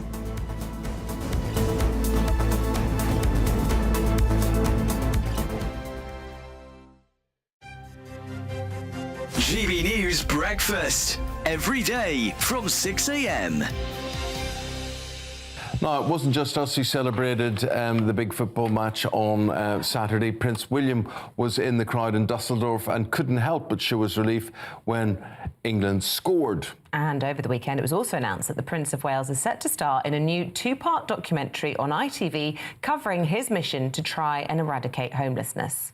Well, let's talk about this and much, much more with Angela Levin, royal biographer, who joins us in the studio. I'm glad to hear that this documentary's been made, Angela, because I worried that he made this big announcement about homelessness, and I thought, goodness me, here is somebody who could maybe do something about this. And then it's all seemed to have gone quiet. He's been very busy with it, actually. He's gone all over the country to see different areas and how they have been, and to try and change people's attitude to homelessness, that they're people who need help and want to get back into a normal life. I think it was 2009, he slept out in the street to see for himself what it was like. And he also helped people who are selling the magazines, the big issue. So I think he was actually just covering the basic about what it was like for him and how he can now help other people. He and Catherine are putting £3 million straight away into that, and it's going to Where be... does that money come from? Their own foundation, you know. Oh, yeah. Yeah, so they're not taking it from our tax or anybody else's. He wants to do this so badly because of his mother. You know, she took them to see people who were homeless, and even if he can't do everyone, he can help people be kind and understanding. GB News, the People's Channel. Join me, Neil Oliver, every Sunday night at 6 p.m. on GB News. And if an hour is not nearly enough for you, go to gbnews.com for special extended episodes online every Friday at 9 p.m, where we can truly get into the nitty-gritty of what's going on. GB News, Britain's news channel.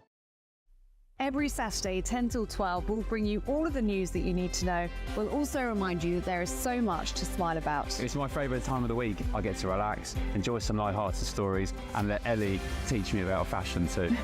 That's Saturday Morning Live, every Saturday, 10 till 12. Only on GB News, Britain's news channel. We're proud to be GB News, the People's Channel, and as you know, we always love to hear your views. Now, there's a new way of getting in touch with us at gbnews.com/your-say. By commenting, you can be part of a live conversation and join our GB News community. You can even talk to me, Bev Turner, or any of the members of the GB News family.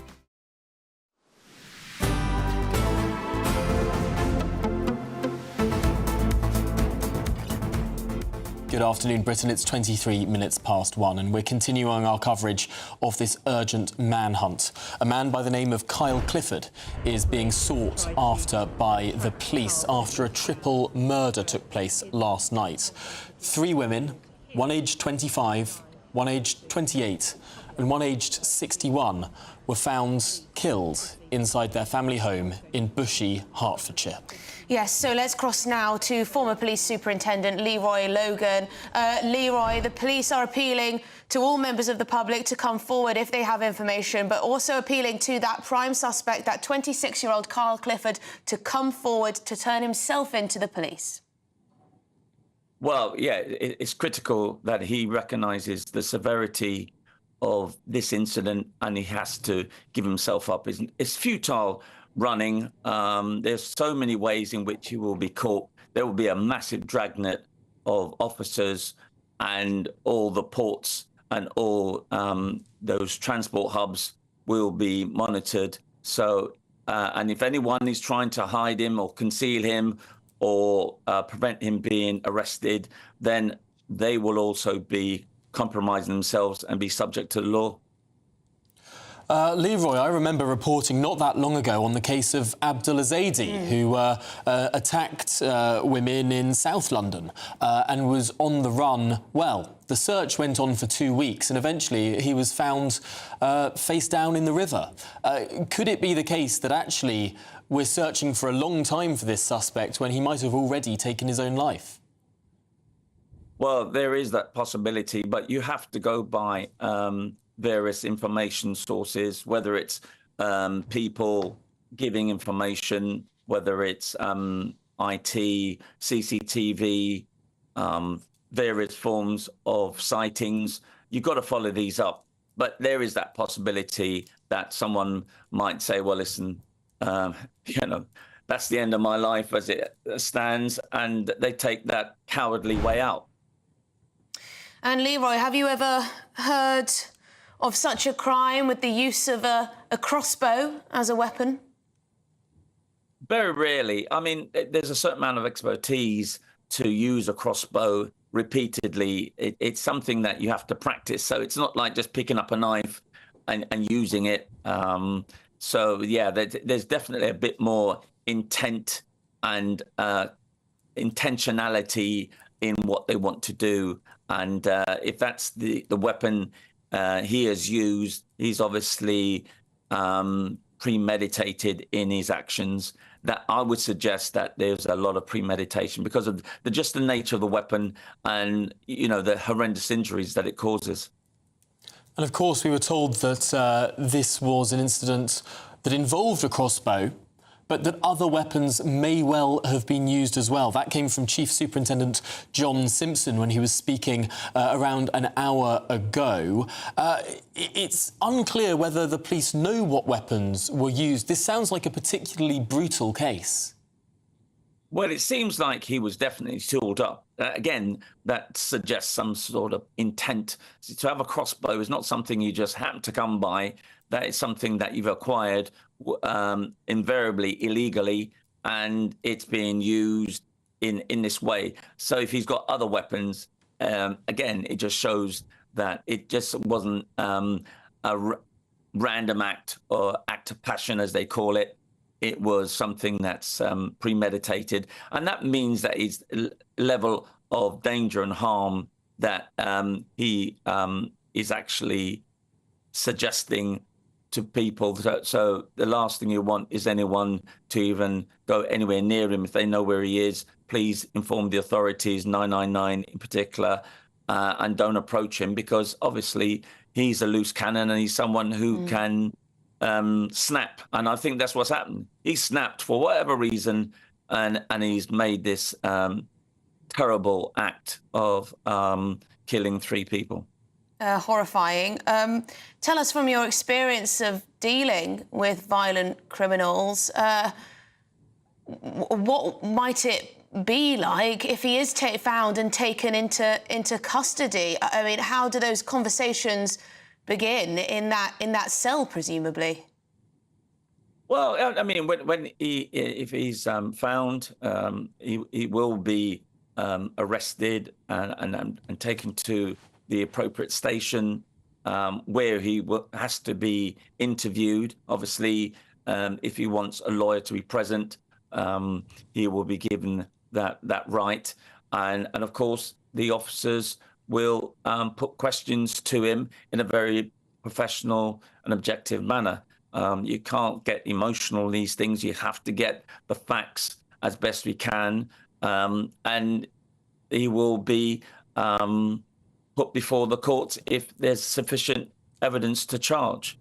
The fact that they mentioned him by name, there must be some really direct links that he was involved. We've already heard that it could be from various sources, witnesses overhearing his voice. Maybe he's known to other people in that area, or you never know. It could be from literally the dying gasps of the people involved, or something communicating that he's involved, a note or something of that nature. So all these things will be put to him in interview, and of course, by the time they want to charge, they'll have a comprehensive case to put before the courts. And Leroy, what should a member of the public do if they come across this individual, Kyle Clifford? If they have any information on Kyle Clifford, how should people act? Well, 999, and obviously, I know there's an incident room. You can call them direct. I don't have it offhand, but I'm sure that's something that can easily be got. But I think, like everything, do not approach him, or if there's anyone who's trying to assist the offender, please do not approach them either. Just inform the authorities and let them deal with it, because this can be an extensive inquiry. Not only the the tragedy in itself, but also other people can be involved. So best get hold of the authorities as soon as possible and let them deal with it, because it is a large area that they're searching, and the more information people can supply, the better it will assist the officers concerned. OK, well, thank you very much indeed for your time. Leroy Logan, former police superintendent. Let's recap the chain of events that has led to this manhunt. The police were called to a house in Bushey in Hertfordshire, northwest London, at around 7 o'clock last night, where they found 3 victims who all died at the scene. Yes, the victims are 3 women who are believed to all be related, and Hertfordshire police say they were aged 25, 28 and 61. The manhunt is ongoing for a suspect in connection with the murders, 26-year-old Kyle Clifford. So there's a recap of events. We'll be continuing our coverage of this triple murder manhunt after your news headlines.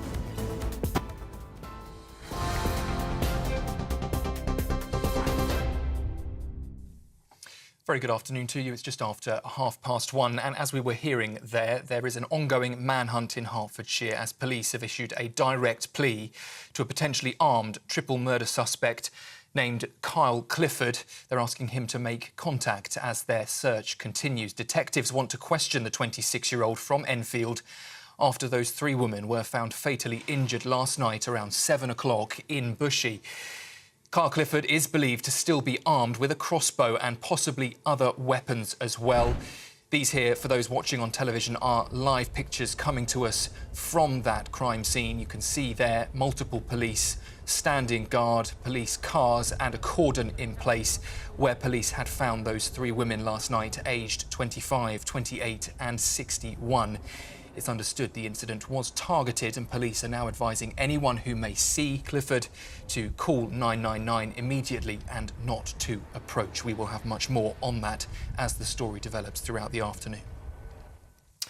In other news, 2 children from a primary school in Liverpool that's been dealing with an infection outbreak have sadly died. It's understood the children from Milstead Primary School, aged 5 and 6, were being monitored by the UK Health Security Agency. They say they have been looking into a number of cases of giardia at the school, but experts say it's unlikely their deaths are related to that outbreak. In other news, the Prime Minister is refusing to guarantee the government will meet his promise to spend 2.5% of national income on defence within his first term. He says it will only happen when it can be done within the rules he's set on spending and borrowing.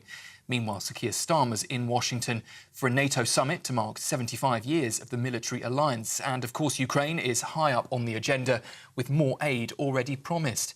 The Ukrainian president, though, won't be joining in Washington while the fighting continues, though leaders will agree a statement promising Ukraine an irreversible path towards membership. Union officials say the first talks with the new government over the future of jobs at Tata Steel's Welsh plant have been extremely positive. The comments from Unite follow high-level talks with Business Secretary Jonathan Reynolds. It comes amid concerns about job losses at Tata Steelworks in Port Talbot, where around 2,800 jobs are currently at risk. A study has found that sugar tax imposed on fizzy drinks has led to a significant drop in sugar in people's diets. The tax came into force in April 2018 and was designed to encourage manufacturers to change their ingredients. Well, 12 months later, children were found to be consuming nearly 5 grams less sugar per day, while for adults it was 11 grams.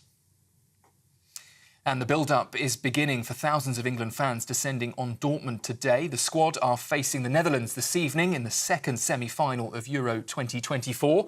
Manager Gareth Southgate's admitted his team haven't been at their best, but that they have managed to pull through. And the winners tonight will take on Spain in the Euro 2024 final on Sunday. Those are the latest GB News headlines for now. I'm Sam Francis. Next, a look at the markets. For the very latest GB News direct to your smartphone, sign up to News Alerts by scanning the QR code or go to gbnews.com/alerts. Cheers Britannia Wine Club proudly sponsors the GB News Financial Report. Well, here's how the markets are looking this lunchtime. The pound will buy you $1.2803 and €1.1838. The price of gold, £1,853.91 per ounce. And the FTSE 100 this hour, it's at 8,185 points. Cheers Britannia Wine Club proudly sponsors the GB News Financial Report. Hello, good afternoon. Welcome to your latest GB News weather update brought to you from the Met Office. Rain and showers for many of us. There will be a dry weather across southern areas and it won't feel too bad in any sunshine. But low pressure is still pushing away to the north and east of the UK, bringing with it some weather front outbreaks of quite heavy rain. We do have weather warnings in force, particularly for northeastern areas of Scotland and for thunderstorms across northern parts of England later on this afternoon. And that's where we'll see the heaviest rain through the rest of the day into parts of Northern Ireland too. Further south, it should stay relatively dry. Some sunshine developing, particularly across the south coast. Highs of 23 or 22 degrees for many areas of the south and east, but down into the mid-teens still across the far north. So quite a disappointing day up here once again. Into this evening, that rain's going to persist, particularly across the Moray coast of Scotland. Further west, it will be a little bit drier through the rest of the evening. Across parts of Northern Ireland, though, heavy outbreaks of rain still to come through this evening. We've still got that continued risk of thunderstorms across parts of northern England as well. But a drier end to the day across the south. Wimbledon should stay dry through much of the day as well, and not feeling too bad in the sunshine still into the evening as well. Now, overnight, we've still got that low pressure with us. It's not moving anywhere too quickly, so that means further outbreaks of rain. Quite a lot of cloud around for many areas of the UK, staying clearer though across the south. But this drizzly rain will continue to push into parts of northern England, North Wales, some central areas of England as well. It'll be quite a misty start to the day tomorrow as well for these areas, with that drizzly rain persisting through much of Thursday. As I said though, it will be brighter across the south, so a bit of sunshine to start the day through Thursday, but the cloud will increase through the day from the north. I think not quite reaching the south coast through much of the day, so again quite a bright and dry day, but we could see some quite heavy showers breaking out for many central areas, and temperatures in the high teens, possibly the lower 20s in the best of the sunshine. The latest GB News travel. Hello, good afternoon to you. I'm Jules Buckley. Some queues for the clockwise M60, Barton at 11 through towards the Trafford Centre at 10. There's a breakdown blocking a lane and is causing delays. A lane shut too on the southbound M1. This is in Northamptonshire, just after Daventry at junction 16 queues. There's some debris on the road following an earlier collision. Hornsey in London and Crouch End Hills currently blocked by Crouch Hill. A collision there is causing delays. Now, Capel in Surrey, the northbound A24 is still closed from the Clark's Green roundabout in Capel up towards the Knoll roundabout in Leatherhead because of that earlier spillage of diesel. Congestion to Dorking with traffic diverting through the town. The Reigate Road is slow too for the A25. And in the roadworks, eastbound M27, Southampton Airport at 5 to Hedge End at 7, queuing there, not helped by an earlier collision. You can stay up to date throughout the day by visiting our website, gbnews.com.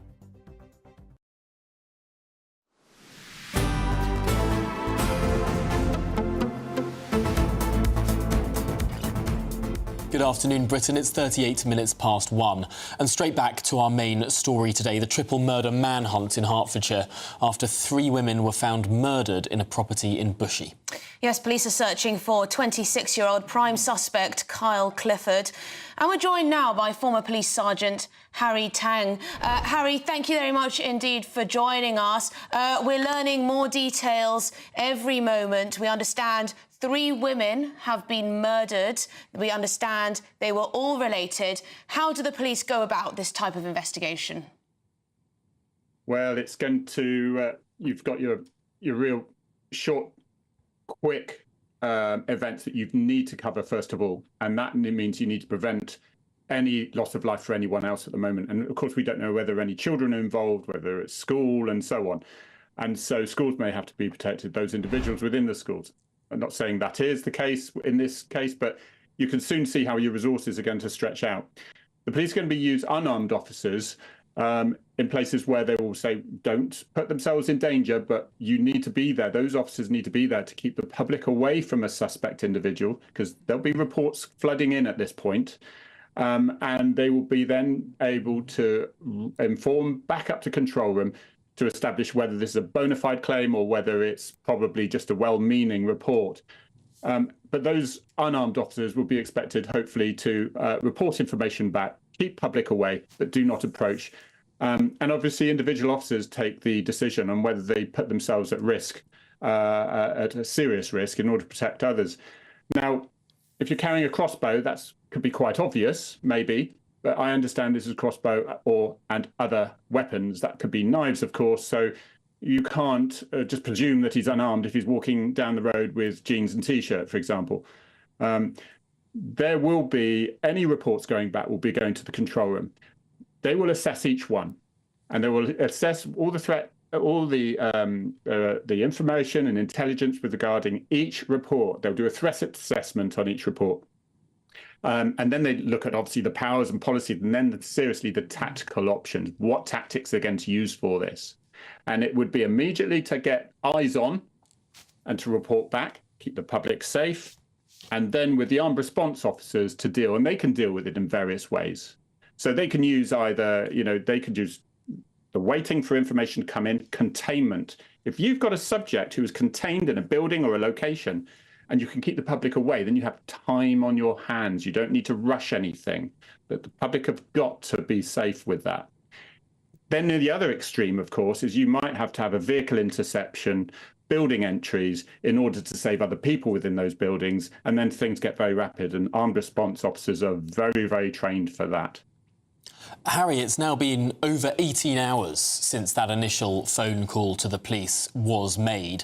That's an enormous amount of time with which this suspect, Kyle Clifford, could have travelled quite some distance indeed. The police, of course, are looking in Enfield, where the suspect is originally from, but also, of course, in Hertfordshire. But really, this could be a much broader net that needs to be cast. All 43 forces will be looking for him. All 43 forces will be receiving information about suspects that look like him. And of course, he could have changed clothing and all sorts. Now, I notice I don't think clothing has been issued because that can be changed very quickly and they don't want to put the public down as a dead end. But yeah, it's been a long time. We have the natural, there are relatively high number of suspects in these circumstances who do take their lives. It's the sort of, we don't know the reasons for it, whether it's mental health or whether it's revenge. And so we take the parallel with Abdul Azizi, of course. So they'll be looking for that. They will be looking for isolated locations. Any vehicles that are associated with him. But not only that, bank cards use, CCTV, so on and so forth, in order to track him down, follow his movements. And often, if there's no reports of somebody where the whole country is looking for him, then it can often mean because they've taken their life somewhere, and it can take a little while to find them. But hopefully, that's not the case. Justice can be done. It is very tragic. We've got two people who are 25 and 28, very similar age to him, 26. You've got an older person who's 61. So we can only assume who those relatives were. They're all female. And my initial thinking, well, if it's a crossbow, the reloading does take time. And you've got two people who aren't just going to sit there. And I'm wondering whether those other weapons could be involved were the issue. And I'd be very interested to know, this is quite a close-knit sort of residential street around there. Is how much noise was heard or whether there was no noise heard at that particular time as to what has gone into that house. And only time will tell as to how this event has unravelled. But isn't it just awful? Absolutely. And when considering all the media coverage of this and considering the fact the police were so quick to release this photograph, presumably the police will be inundated with calls and members of the public getting in touch with information. How do they even begin to sort, the fact from the fiction? Well, as we know, police resources are very low as they are, but this will be a huge priority and it will generate an awful lot of traffic of 999 calls and people shouldn't hesitate. The police don't hesitate to think, I'm probably wrong, because it's often those sorts of situations where they were absolutely right, and it's so important to report it. The police will sort out the wheat from the chaff, so to speak. They're highly trained to do that. and then they will concentrate the most appropriate resources into dealing with the suspect that has been alerted to them. People will never get told off for ringing up and wasting time. It's not wasting time. They're only going to catch this individual if people report it at this stage. That's the most likely chance. Police rely on the public. Well, Harry Tang, former police sergeant, really appreciate your thoughts and your expertise on this case. Thank you very much for joining us. Yes, do stay with us because we'll be continuing our coverage of this triple murder manhunt in Hertfordshire. You're watching Good Afternoon Britain on GB News. We're back shortly. This is GB News, Britain's news channel. I'm joined now by Stefan Kyriasis to give us the latest on everything theatre. So, yeah, we're going in first with Starlight Express, which is back. It's not in the West End. It's out at Wembley at the Troubadour Theatre, which is a big, almost kind of warehouse space, which suits because, as you know, have you seen the show? Starlight Express was my first ever musical. I must have been about 7 or 8 years old. I only saw it once, but I remember it being magical. Well, this one, it's 1984 it started, and it's still running in Bochum in Germany in a huge arena. So basically what we've got, they've slightly tweaked it, and it's a little boy or little girl, depending on the cast, going to bed, obsessed with toy trains and dreaming of trains. Everybody is dressed up. To me, it looks like a cross between Tron and Priscilla, Queen of the Desert. I don't really think any of them look remotely like a train, but hey, the songs are Andrew Lloyd Webber. It's pop mixed with kind of cod 1950s rock and roll, some power ballads. The lyrics are politely like something out of an old speak and spell machine or something. You know, he's a steam train, they're out of date, he's being bullied by the diesel and the electric, and he falls for this carriage, the first-class carriage, new girl Pearl, and he wants to impress her, so he enters a race, and that's pretty much it. And when the races happen, all these barriers come up around where we're sitting, the lights are flashing, the music's thumping. It's utterly ridiculous, and I felt like a kind of teenager that was huffing sherbet dib-dabs off a giant block of sugar. It's so much fun, and the really crucial thing about it all is that somehow, in the middle of all of that, I just felt myself getting into the story. And when Pearl and Rusty have their little duet, I was very moved, and there's this big starlight sequence, which is the inspiration, the magical starlight that he's seeking. It's beautiful. GB News, the People's Channel. Hi there, I'm Michelle Dewberry, and I'm going to take a second to tell you all about my show, Dubes & Co. We start off with the issues of the day. We then bring in both sides of the argument. We get rid of the disrespect, and then you throw me into the mix. And trust me, I'll tell it exactly how it is. And then, of course, the magic ingredient, you at home. We mix it all together, and what have we got? In my opinion, the best debate show in town. Monday to Friday, 6 till 7 on GB News, Britain's news channel. If you want your news to be straight talking... This is a nightmare for the Conservatives again. Down to earth. It's not just Nottingham where this is happening, is it? And most importantly, honest. Hard-working, middle-class taxpayers, they'll get their book thrown at them. Then catch me, Martin Daubney, Monday to Friday, 3 till 6 p.m. on GB News, Britain's news channel. I'm Michael Portillo. This is GB News, the People's Channel, Britain's news channel.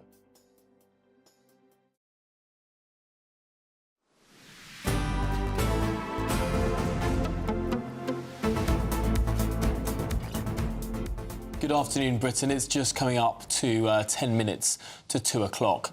It's been over 18 hours now since the police were first called after a triple murder was found in Hertfordshire.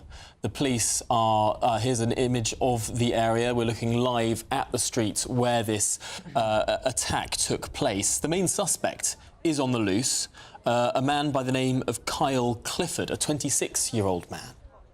Yes, we're now joined in the studio by GB News reporter Charlie Peters. Charlie, I guess the first question, what do we know? Well, we know that this attack happened last night, and the police are now searching an area in Enfield. We've seen armed response vehicles in that location and officers searching there. And I think that's a crucial detail because I've just spoken to a police officer in the last 15 minutes saying that these bolts, often used by crossbows, which is the suspected weapon used in this murder in Bushey yesterday evening, they can go through the normal armour used by police officers. This officer told me it's every copper's worst nightmare is going up against someone with a crossbow.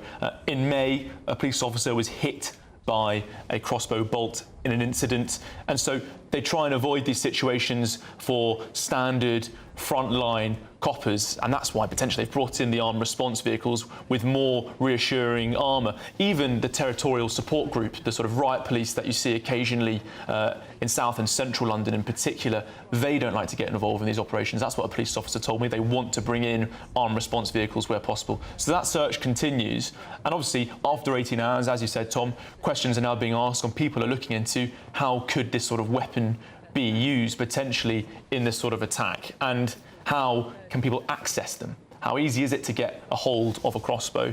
Looking into the legislation, it's not changed since the 1980s. 1987 is when the Crossbow Act came in. And we don't even have a more up-to-date estimate on how many are in the country. Last gathered since 1991, that was around 300,000 crossbows in circulation at the high end. So that's a significant number. And indeed, the licensing and the registration requirement is none. The only limit that you have on crossbows is age. It's illegal to sell a crossbow of a certain strength to anyone under the age of 18 with a maximum penalty of 6 months in prison or a significant fine. Now, by contrast with firearms, of course, you have to go through licensing. You have to be deemed to be proper fit person to own a firearm, and that involves police registration.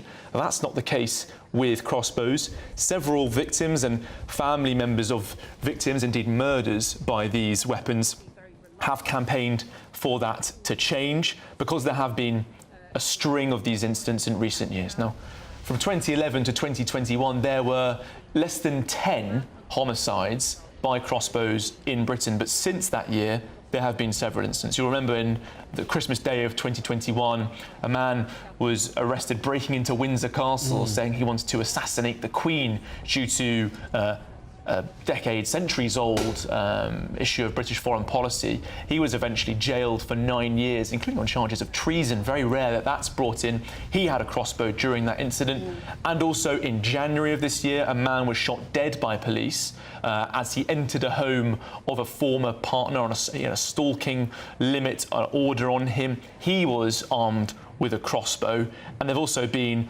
murders more recently since then. Now, in 2021, after the incident in Windsor Castle, then Home Secretary Priti Patel ordered a review of crossbow legislation. That took some time to come in, but a consultation was launched earlier this year by the previous government. So in February, an 8-week-long consultation on possibly changing the legislation, really inspired by that appalling incident in January, that break-in for the stalking order and that man being shot dead while he had that crossbow on him. That's now closed, that consultation. It was looking into what sort of new licensing restrictions could come into place to prevent the easy access of crossbows, but we haven't had any published information from that previous administration on what might come next. It sounds positively medieval, this idea of chasing after people, shooting people down with these bolts in their crossbows, and the fact that it's happened multiple times in recent years, the fact that it can pierce through police armour, this is something we should be really concerned about. Really concerned about, and I think a core part of the concern about crossbows is the kind of arrows you can buy. It's not just the crossbows themselves, which do often have a semi-automatic capability, so there's no need to reload individually, as people might typically associate with crossbows. They're almost, as you say, Tom, medieval piece of kit that you have to sort of push it forward, bring in a bolt and reload. Actually, you can get magazine-fed crossbows in Great Britain, which don't require that sort of process, so multiple shots can be fired in quick succession. But those capabilities are made more lethal by the type of arrows that are accessible. So in Britain, it's possible to buy so-called broadhead arrows. Now, when you look into what these are used for, it's hunting big game. Now, it's illegal in Britain to hunt with a longbow, a crossbow, any sort of bowed instrument or weapon. That's not possible. But you can still buy the means and the kit and equipment necessary to carry out that kind of activity. I'm struggling to think. When you said medieval, that was exactly what I was thinking. The choice of weapon with this. We spoke to Harry Tanger, former police officer before you, and he seemed to suggest he has to be careful, of course, with the speculation. We don't know the exact details of what's happened yet. But the idea that in order to use a crossbow to kill 3 people, 3 victims, you may have to restrain them in one way or another. And that may be what the police were talking about when they said other weapons may well be on this suspect. Yeah, and that was the incident in January as well. The man who was shot dead by police, he not only was armed with a crossbow, but also several other weapons, possibly to facilitate and aid the eventual use of a crossbow. So that's key on the concerns of the police, no doubt, as they look into this situation in Bushey. It's hard to think why anyone would have a crossbow for any purpose. If you're not allowed to hunt with these things, that's illegal. You can get sort of magazine rounds for them. What on earth is the peaceful purpose of owning one of these things? Well, those are the arguments and the difficulties that the previous government, and indeed in its various iterations over the last 14 years, faced when trying to ban zombie knives, of course, because buying a knife is a perfectly legitimate thing to do for all sorts of reasons, gardening, kitchen work, you name it, you need it. But when it came to banning the more severe sort of zombie-style, those machete blades, getting that legislation to pass without preventing the ordinary purchase of knives was extremely difficult. Now, crossbows fall into a special category, of course, because you don't need those for day-to-day activities. But the legislation that the previous government has updated, coming into force in September, to ban the online sale of any bladed article, that involves ID. That's tough. Can you do the same for crossbows? Well, thank you very much indeed. Charlie Peters, our GB News reporter, bringing us the latest on this devastating story. 3 women killed, murdered in Hertfordshire. We'll keep the coverage coming for you. Please stay with us. Summer could be a scorcher, with your chance to win £30,000 cash, our biggest cash prize to date. It's totally tax-free, which means you get to spend every single penny however you like. What plans would you make with an extra £30,000 cash in your bank account? Take your family on the ultimate holiday, buy that treat that's always seemed out of reach, or just put it in the bank for a later date. However you'd spend it, make sure you don't miss out. For another chance to win £30,000 in tax-free cash, text cash to 63232. Text costs £2 plus 1 standard network rate message. You can enter online at gbnews.com/win. Entries cost £2. Or post your name and number to GB07 PO Box 8690 Derby DE1 9TT. UK only. Entrance must be 18 or over. Lines close at 5 p.m. on the 30th of August. Please check the closing time if listening or watching on demand. Good luck. I'm Christopher Hope. From pop stars to politicians, I'll interview anybody in a pub who's got a political opinion. Join me every Friday on Spotify, Apple Podcasts, YouTube or gbnews.com, or wherever you get your podcasts. This is GB News, the People's Channel. In the GB newsroom, we bring you the news as it happens. With our team of dedicated journalists across the UK, GB News brings you accurate reporting of the day's topical agenda. When the news breaks, wherever and whenever it's happening, we'll be there. This is GB News, the People's Channel, Britain's news channel. Join me, Nana Akweer, for an informative, interactive news programme with a difference. It's fun. It's true. You're not wrong. No one will be cancelled. Lovely. Join me from 3 p.m. every weekend, only on GB News, Britain's news channel. If you want your news to be straight talking, this is the nightmare for the Conservatives again. Down to earth. It's not just Nottingham where this is happening, is it? And most importantly, honest. Hard-working, middle-class taxpayers, they'll get the book thrown at them. Then catch me, Martin Daubney, Monday to Friday, 3 till 6 p.m. on GB News, Britain's news channel. I'm Mark Dolan, and this is GB News, the People's Channel, Britain's news channel. Are the newspapers getting you down? My wife didn't divorce me that month. Struggling to separate the wheat from the chaff? I know that it's a bit of a circus at the best of times. Well, don't worry. Headliners has got you covered. We'll take the burden of reading the day's news, and if we get depressed, who cares? It's an occupational hazard, frankly. That's Headliners on GB News from 11 p.m. till midnight, and the following morning, 5 till 6 a.m. on GB News, the comedy channel. Nah, just kidding. Britain's news channel.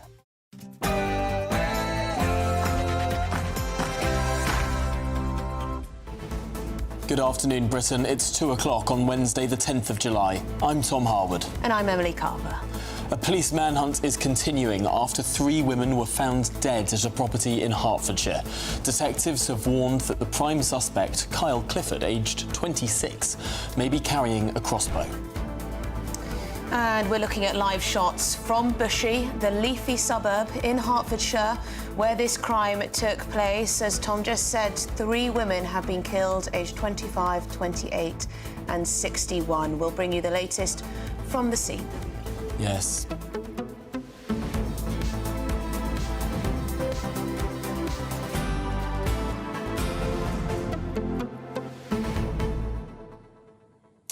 Now, we've heard from Chief Superintendent John Simpson, who said that he believes this is a targeted incident. It's being treated as a targeted incident. And this individual, Kyle Clifford, the main suspect, is being treated as a very dangerous person who the public should not approach. Not approach, but the police are appealing for any information that you may have. No report too small to the police. They will sort the fact from the fiction they want, and they're also appealing, of course, to the prime suspect to come clean, to hand himself in, to call 999 and tell them where he is. We'll be bringing you continuing coverage of this horrifying incident in Hertfordshire. But first, the headlines with Sam.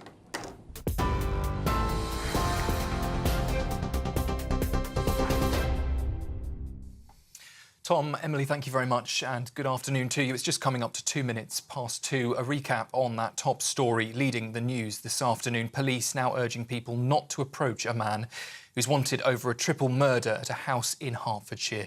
Kyle Clifford's been on the run since yesterday evening around 7 o'clock when 3 women were killed in Bushey. These are the live pictures coming to us from that crime scene where police found those 3 women aged 25, 28 and 61 just before 7 o'clock last night. And despite emergency crews' best efforts, they sadly died later in the evening. Officers say they are believed to have been related and were victims of a targeted attack. It's also understood that armed police have searched an address a few miles away in Enfield as the hunt for Kyle Clifford continues. Chief Superintendent John Simpson says significant numbers of police have been deployed in and around Hertfordshire and North London. Our overarching objective today is to protect public safety and to locate Kyle Clifford, who is wanted in connection with the murder of the 3 women in what we believe is a targeted incident. We have extensive police resources deployed to various locations in North London and also the Bushey area of Hertfordshire. The manhunt also involves armed police officers and specialist search teams responding at pace in the wake of what has been an horrific incident, involving what is currently believed to be a crossbow, but other weapons may also have been used. And, of course, any developments on that story we will bring straight to you here on GB News throughout the rest of this afternoon. 2 children from a primary school in Liverpool that's been dealing with an infection outbreak have died. It's understood the children from Milstead Primary School were aged 5 and 6. The UK Health Security Agency says it's been looking into a number of cases of giardia at the school, but experts say it's unlikely their deaths are related to that outbreak. A second man has been arrested as part of an investigation into a small boat crime network. The National Crime Agency says the 25-year-old Iraqi national was apprehended this morning at an address in New Rough Hay in Preston. He was detained on suspicion of facilitating illegal immigration and obtaining leave to remain by deception. It follows the arrest of an Iranian national in Preston earlier this year in May. Union officials say their first talks with the new government over the future of jobs at Tata Steel's Welsh plants have been extremely positive.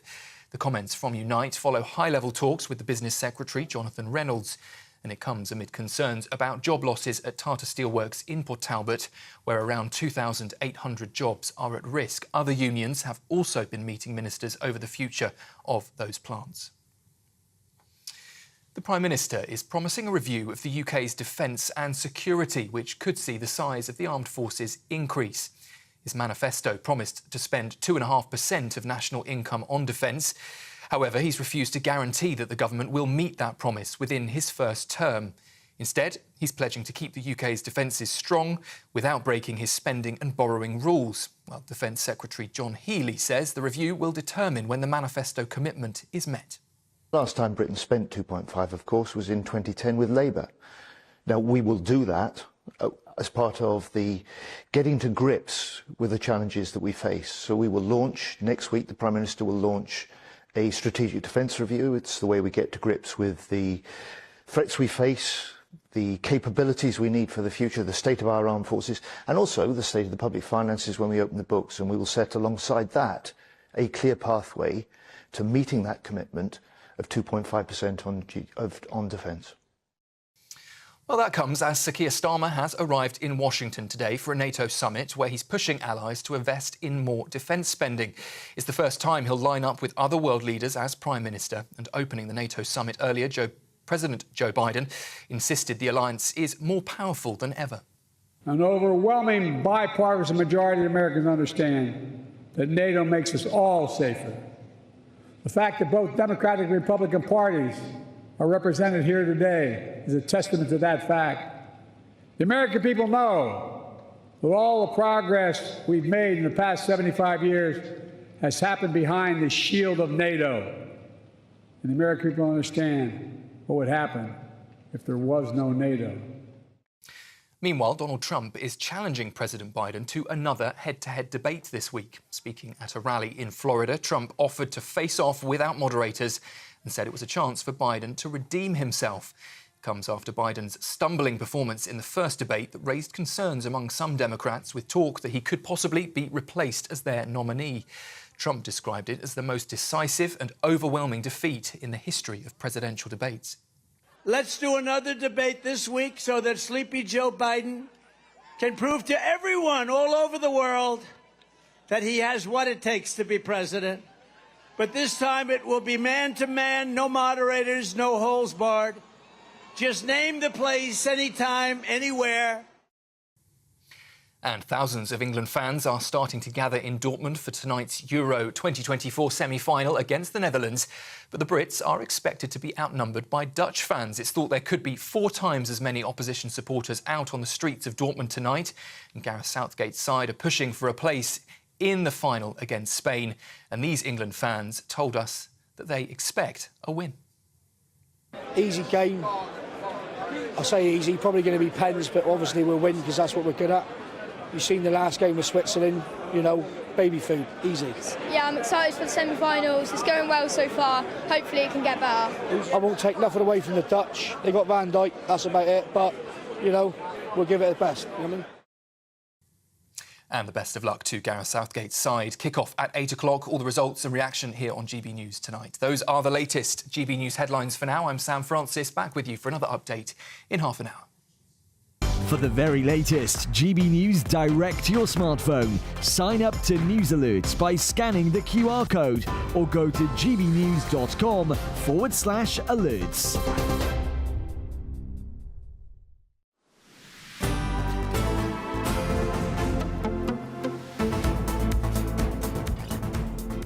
Good afternoon, Britain. It's 8 minutes past 2. And at this time, we can now report that the 3 women killed in Bushey in Hertfordshire are Carol Hunt, the wife of the BBC racing radio commentator John Hunt, alongside 2 of their daughters. Yes, so we can now report that the 3 women who were killed are Carol Hunt, the wife of the BBC radio commentator John Hunt, there's a picture of them both, and 2 of their daughters. I can't recall a more shocking news story that we've had to report on this channel. 3 women murdered at their home. The prime suspect, we know, is 26-year-old Carl Clifford. The police are yet to find him. Ongoing is a massive manhunt to track him down. Now, we've been following this manhunt all afternoon. We're live in Bushey, near Watford in Hertfordshire, a quiet corner of the country, somewhere where you would not expect a horrific crime like this to take place. And officers are asking the public not to approach this man, Kyle Clifford, who may still be armed with a crossbow, and to contact the police immediately if any individual were to see him. Now, Chief Superintendent John Simpson gave a statement earlier. Good afternoon. I'm Chief Superintendent John Simpson, Head of Local Policing for Hertfordshire Constabulary. Police were called to a property in Ashland Close just before 7 p.m. last night. Officers attended alongside colleagues from the East of England Ambulance Service and, on arrival, found 3 women with serious injuries. Sadly, despite their best efforts, the women, who are believed to be related, died a short time later at the scene. The victims are aged 25, 28 and 61. Our overarching objective today is to protect public safety and to locate Kyle Clifford, who is wanted in connection with the murder of the 3 women in what we believe is a targeted incident. We have extensive police resources deployed to various locations in North London and also the Bushy area of Hertfordshire. The manhunt also involves armed police officers and specialist search teams responding at pace in the wake of what has been an horrific incident, involving what is currently believed to be a crossbow, but other weapons may also have been used.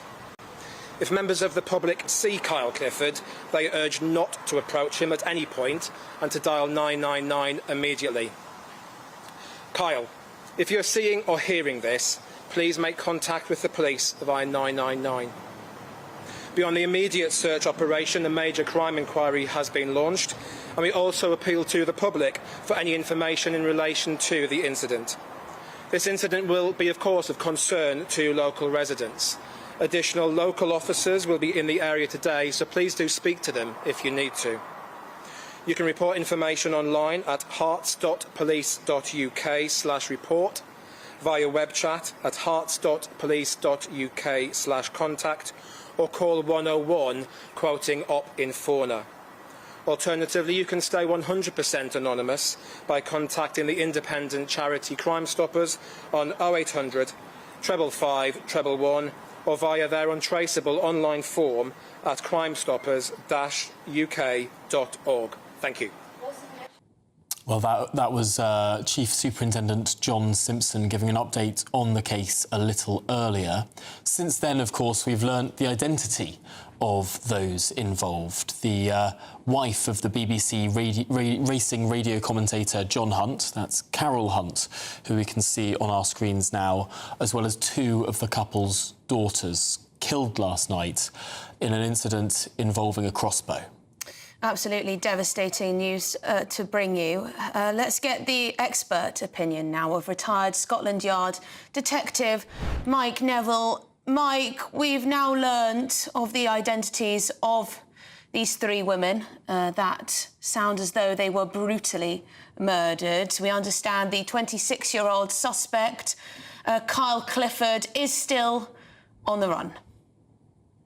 Yeah, absolutely. And of course, the Hearts police will be working with Scotland Yard to trace him as much as they can. So no doubts they'll be raiding properties where he's potentially known to be. There'll be all sorts of intelligence work to see if they can find him through if he's used any electronic devices, emails or whatever else. And then, of course, you've got things like ANPR, the automatic number plate reader, if he's got access to a vehicle. And the police can also use automated facial recognition in some circumstances as well to find him. This will be, of course, a net that is cast very wide. After all, the initial phone call to the police took place more than 19 hours ago now. This suspect, this Kyle Clifford, could have travelled very far indeed. Yeah, absolutely. And so what they've been looking for now is where is his passport? Because there'll be a message sent to all air and seaports, and I imagine that was done a long time ago. With these sort of investigations, of course, what the police want to do is get hold of him as soon as possible before he knows they're after him, because they obviously want to get as much evidence as they can. The clothing he was wearing was probably his blood spattered and whatever because of the wickedness of these crimes.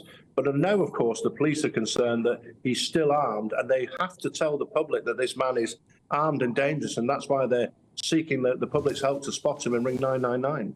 Mike, I should say that we're seeing now pictures for the first time of the couple's 2 daughters who were murdered. It just beggars belief that something like this could happen.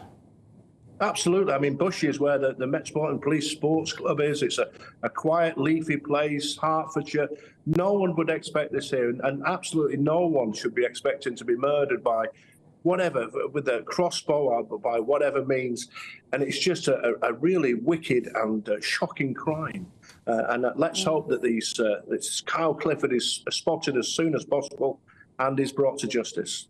And I know you won't wish to speculate too much on a motive here. We don't know the details of what happened. We don't know why the prime suspect would have done this. But what does it sound like to you in terms of 3 women in the same family being targeted by, as we suspect, one lone suspect? You don't know if people have been in a relationship. You don't know if people have been fixated by someone, or there's some other motive. The police will, of course, be looking into that. And of course, these days, with all the electronic devices that people have, he will have in a phone, he'll have a computer, all these things can be checked, what searches he's made. And so the police will be keen to establish a motive. But the first thing is to find him, get him into custody, and then these inquiries can be made. And the vast amount of the police efforts will be on finding him. And of course, there'll be all sorts of expert crime scene detectives at the scene who'll be looking into how they what was the motive and how did the murder happen. And of course, the police have already said that they're looking in Enfield, where the suspect is thought to be from. They have been looking in Hertfordshire as well. In your experience, Mike, when suspects are on the run, where do they tend to go? To familiar places, to unfamiliar places, as far from the scene, or indeed stay around the scene? Well, this really does change with the people and who they're involved with. If he's got very close family, the best people to be with is to try and hide with your family, people you can trust. The moment you go with other people and rewards start being offered, then people are going to be tempted by those rewards. The people who love you, the family who's closest to you, they're most likely to be able to help you. But as you said, he's had 19 hours. That's a trip to. How fast did the Old Port's message go out? Did he have time to get to somewhere like Stansted, Heathrow, or whatever? So in 19 hours in this modern world, you can go a long way. Well, thank you very much indeed for your time. Mike Neville, retired Scotland Yard detective. Great to get your expertise on this. Well, let's go now to the thoughts of Lawrence Brass, a Liberal Democrat councillor in Bushey, representing the area. Because, Lawrence, this must have sent shockwaves through the local community. Absolutely. I've spent the morning there, and people are really shell-shocked. It's just not what happens in our little quiet part of Bushey. We're not used to this sort of thing. And can I start by giving my sincere condolences to the friends and remaining family of the mother and 2 daughters, because this has been a really shocking incident, and we're still reeling from it here in Bushey. Lawrence, have you spoken to anyone close to the family or anyone within the family for that matter? Today, obviously not. I must tell you, by coincidence, last Wednesday, as part of my general election canvassing stint, I actually knocked on their door, and I did the whole of Ashling Close prior to polling day last Thursday. So I spoke to the family quite recently. My own family know one of the daughters, or knew, I should say, who worked in the beauty parlour in the Bushey village, and we're all completely damaged by this terrible incident and upset that it's, once again, women victims of violence. I don't think that should be overlooked. Your previous speaker didn't sort of focus on that, but I think that's an important point to mention. It certainly is. This must have knocked you sideways. The fact that, as you say, one of the daughters worked in a local beauty salon. These were people who were sort of very connected to your local community. It does really shock, I think, many people that such a quiet, leafy part of the country could be subject to anything like this. Well, I know it's an old cliche about leafy suburbs and so on, but the worst thing that's ever, the biggest crime that I can ever remember in this area is illegal fly tipping. That's really the extent of it. We don't have drug addicts. We don't have, criminals of this description. This is a very middle-class, nice area, and that's why I think residents are very upset. And as I speak to you, there are helicopters flying overhead looking for the alleged perpetrator. And I've just heard that they're going to be doing at St Paul's Church, which is across the road from where I live, a vigil tonight to show sympathy with the family and friends of the victims. And that, I think, will be an opportunity for the local residents to come together and express their sadness at this extraordinary event. Extraordinary. Yes, I imagine it will be very well attended indeed, a vigil being held this evening. It's hard to imagine what John Hunt will be feeling currently. 3 women, his wife, 2 daughters, murdered on a Tuesday evening. Absolutely tragic. He will be known by many as a BBC racing commentator, but by the looks of it, a family man. Yes, I mean, I see you describe him as a BBC star. I'm not sure quite a star, but I have met him. And as I met most of the people, this is my patch. I mean, I literally live 100 yards away, and I know a lot of these people. And I think it's a terrible shock to the community. We've managed to get from Hertsmere Council, which is the borough council, some community support officers into Bushey this afternoon, and they're walking as I talk in the area and in the high street to reassure residents, some of whom are thinking that perhaps the alleged perpetrator could be still loose in the area, and that's a possibility. And I would urge residents not to interfere with him. And if by chance the perpetrator is watching this or hears about it, please, would you give yourself up urgently? Because, you know, the people I represent are very fearful of what's going on at the moment. Now, Lawrence, you've been in the area all afternoon. You've been speaking to people, seeing what the police are doing, particularly in and around this cordon. What actions are the police taking with the local community?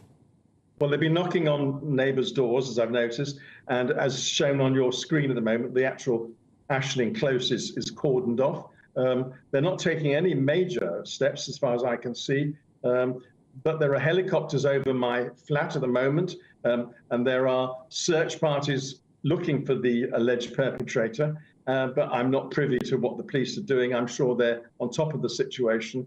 And we just all hope that this perpetrator is found as soon as possible, because it is just not something that happens in our little quiet part of Bushey. It just is. So it's a one-off, and I want people to know, and it's really important to say this, but not to be fearful that there's some sort of mass murderer around. This is clearly a very domestic situation, and one that people should not feel that they are going to be victims themselves. So please, if you're listening or watching, be reassured. I don't see this as becoming an issue for the rest of Bushey in the next day or so. OK, well, thank you very much indeed for your time. Lawrence Brass, a Liberal Democrat councillor in Bushey, the area affected by this horrific triple murder. I hope the vigil this evening will provide some comfort. Yes, well, we'll be returning to this running story between now and the end of the show. We'll be bringing you all updates as and when we get them. You're watching Good Afternoon Britain on GB News.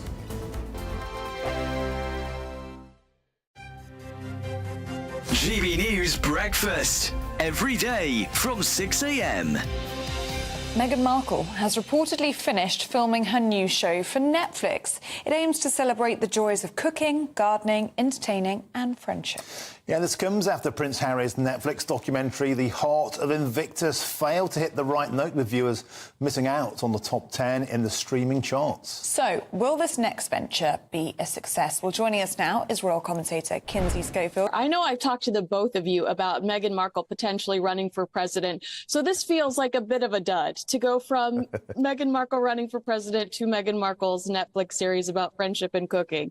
So she's wrapped this recent show. They rented a home near hers in Montecito so that as their cooking set. And they're saying that this is really make or break for Harry and Meghan when it comes to their Netflix contract. You think, Kinsey, it's fair to say that Meghan Markle has proved to be commercially a bit of a damp squib?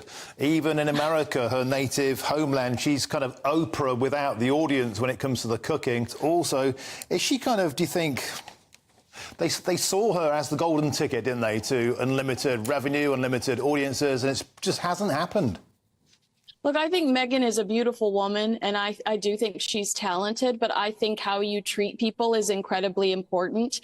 And not only was she rumored to have been cruel inside Kensington Palace with several bullying allegations, but here in the States, Archwell Productions, their audio section, their scripted section, they've gone through several employees. And I think it's a reflection on the way that people are treated there. And I think as a viewer, you might get that. You might feel that way. And maybe that is where the appeal has been lost. GB News, the People's Channel. In the GB newsroom, we bring you the news as it happens. With our team of dedicated journalists across the UK, GB News brings you accurate reporting of the day's topical agenda. When the news breaks, wherever and whenever it's happening, we'll be there. This is GB News, the People's Channel, Britain's news channel. Hello there, I'm Eamon Holmes. Thank you for joining us on GB News, Britain's news channel. Join me, Neil Oliver, every Sunday night at 6 p.m. on GB News. And if an hour is not nearly enough for you, go to gbnews.com for special extended episodes online every Friday at 9 p.m, where we can truly get into the nitty-gritty of what's going on. GB News, Britain's news channel. I'm Isabel Webster. Thanks for joining us on GB News, Britain's news channel.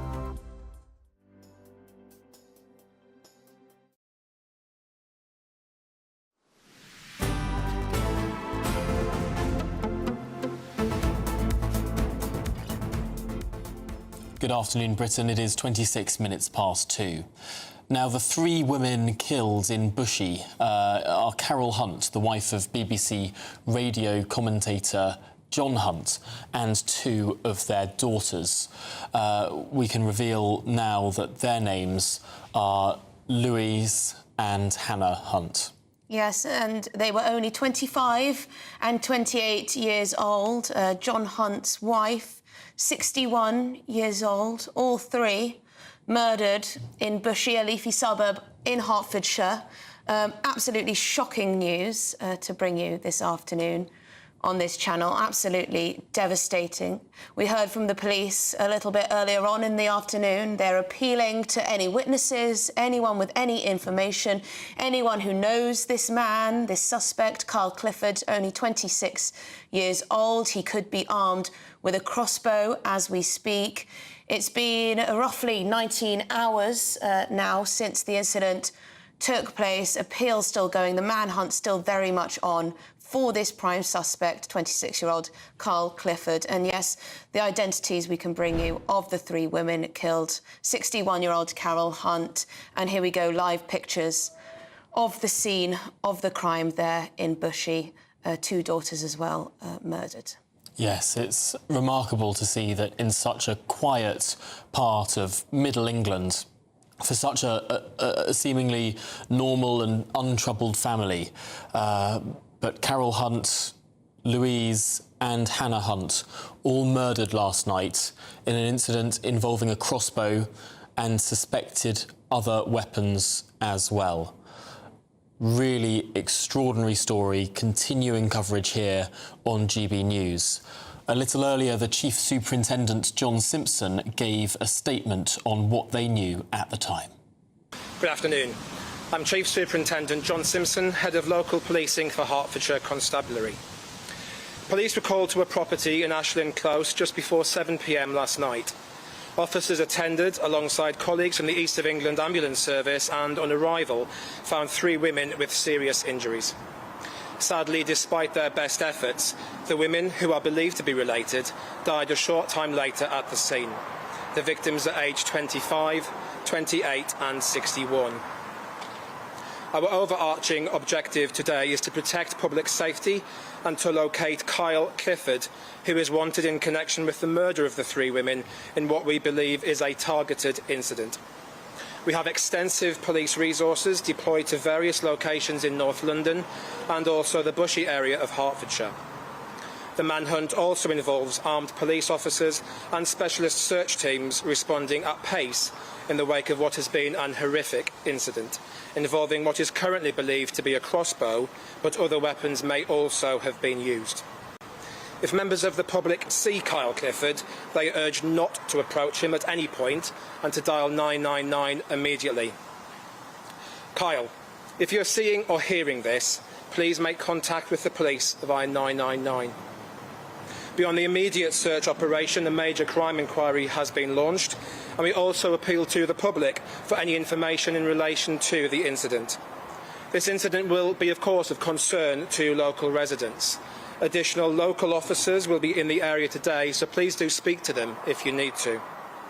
You can report information online at hearts.police.uk/report, via web chat at hearts.police.uk/contact, or call 101 quoting Op Inforna.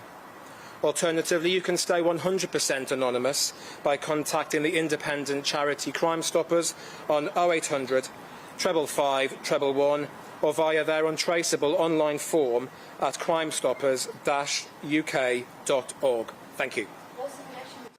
OK, that was Chief Superintendent John Simpson a little earlier giving an update, appealing to any information that the public can bring to the police. That was outside Hatfield Police Station. Let's get the news headlines.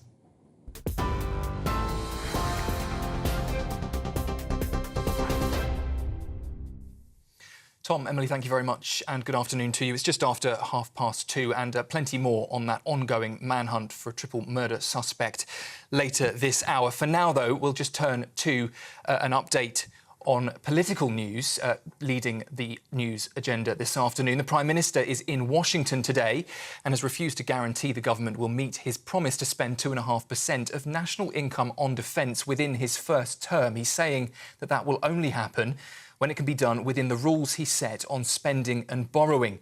Well, while he is in Washington for a NATO summit to mark the 75 years of the military alliance, Ukraine is high on the agenda, with more aid already promised to the country. And we can now cross live to our GB News political editor, Chris Hope, who is in Washington, D.C. for us this afternoon. Chris.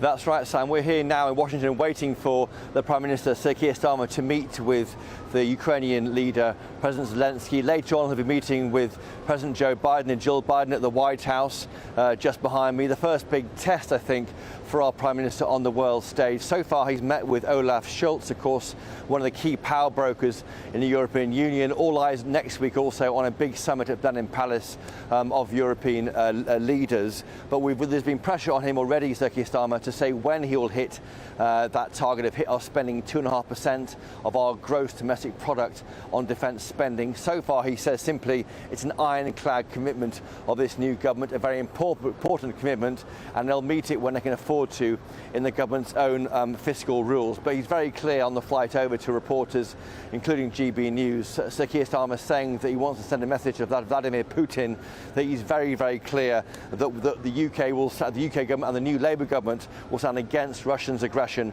anywhere in the world. Elsewhere, we asked the Prime Minister about the idea of making peers retire at the age of 80 to have a bearing on President Joe Biden. Of course, his health issues are well known to our viewers at GB News. Sir Keir Starmer said then that the policy doesn't really have a bearing on other elected representatives. Joe Biden is 81, but he can carry on being president, according to Sir Keir Starmer. Also, some advice for our footballers this afternoon, or tonight, I should say, in this big game. He'll be passed notes during his NATO summit with the score on. So he's a keen Arsenal fan, Sir Keir Starmer. He'll be told what the score is in England v Holland. Of course, he's cheering on the Three Lions to beat Holland and face Spain in the final this weekend. Chris Hope, thank you very much for that latest update there for us from Washington, D.C. as Sir Keir Starmer attends the NATO summit there, marking 75 years of the military alliance. We will have plenty more still to come on that throughout the rest of this afternoon and into the evening, and indeed the football too. For now, though, let's have a quick break before we head back to Tom and Emily. For the very latest GB News direct to your smartphone, sign up to news alerts by scanning the QR code or go to gbnews.com/alerts.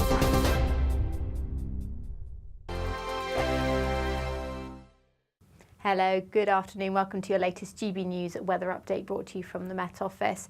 Rain and showers for many of us. There will be a dry weather across southern areas and it won't feel too bad in any sunshine, but low pressure is still pushing away to the north and east of the UK, bringing with it some weather front outbreaks of quite heavy rain. We do have weather warnings in force, particularly for northeastern areas of Scotland and for thunderstorms across northern parts of England later on this afternoon. And that's where we'll see the heaviest rain through the rest of the day into parts of Northern Ireland too. Further south, it should stay relatively dry. Some sunshine developing, particularly across the south coast. Highs of 23 or 22 degrees for many areas of the south and east, but down into the mid-teens still across the far north. So quite a disappointing day up here once again. Into this evening, that rain's going to persist, particularly across the Moray coast of Scotland. Further west, it will be a little bit drier through the rest of the evening. Across parts of Northern Ireland, though, heavy outbreaks of rain still to come through this evening. We've still got that continued risk of thunderstorms across parts of northern England as well. But a drier end to the day across the south. Wimbledon should stay dry through much of the day as well, and not feeling too bad in the sunshine still into the evening as well. Now, overnight, we've still got that low pressure with us. It's not moving anywhere too quickly, so that means further outbreaks of rain. Quite a lot of cloud around for many areas of the UK, staying clearer though across the south. But this drizzly rain will continue to push into parts of northern England, North Wales, some central areas of England as well. It'll be quite a misty start to the day tomorrow as well for these areas, with that drizzly rain persisting through much of Thursday. As I said though, it will be brighter across the south, so a bit of sunshine to start the day through Thursday, but the cloud will increase through the day from the north. I think not quite reaching the south coast through much of the day, so again quite a bright and dry day, but we could see some quite heavy showers breaking out for many central areas, and temperatures in the high teens, possibly the lower 20s in the best of the sunshine. The latest GB News travel. Good afternoon, I'm Jules Buckley to North East Wales, Flintshire. The Chester Road, the A549 shut between the petrol station in Dobbs Hill and Station Road in Buckley. There's a burst water main. Northbound A1 in Northumberland between the Morpeth North turn-off, that's the A197, up toward the Long Horsley turn-off, that's the A697, blocked and queuing back toward the Morpeth South turn-off. There's a vehicle fire there causing queues. The Fossum bypass, the A1 northbound in Lincolnshire. Now that's shut if you're heading between Allington and the Long Bennington South Junction, queuing back towards the Marston turn-off. There's a lorry fire there causing delays. And Cable in Surrey, the northbound A24, still shut from the Clarks Green roundabout up towards the Knoll roundabout in Leatherhead, queuing back towards Dorking, all due to yesterday's spillage of diesel there. And that's the latest. You can stay up to date throughout the day by visiting our website, gbnews.com.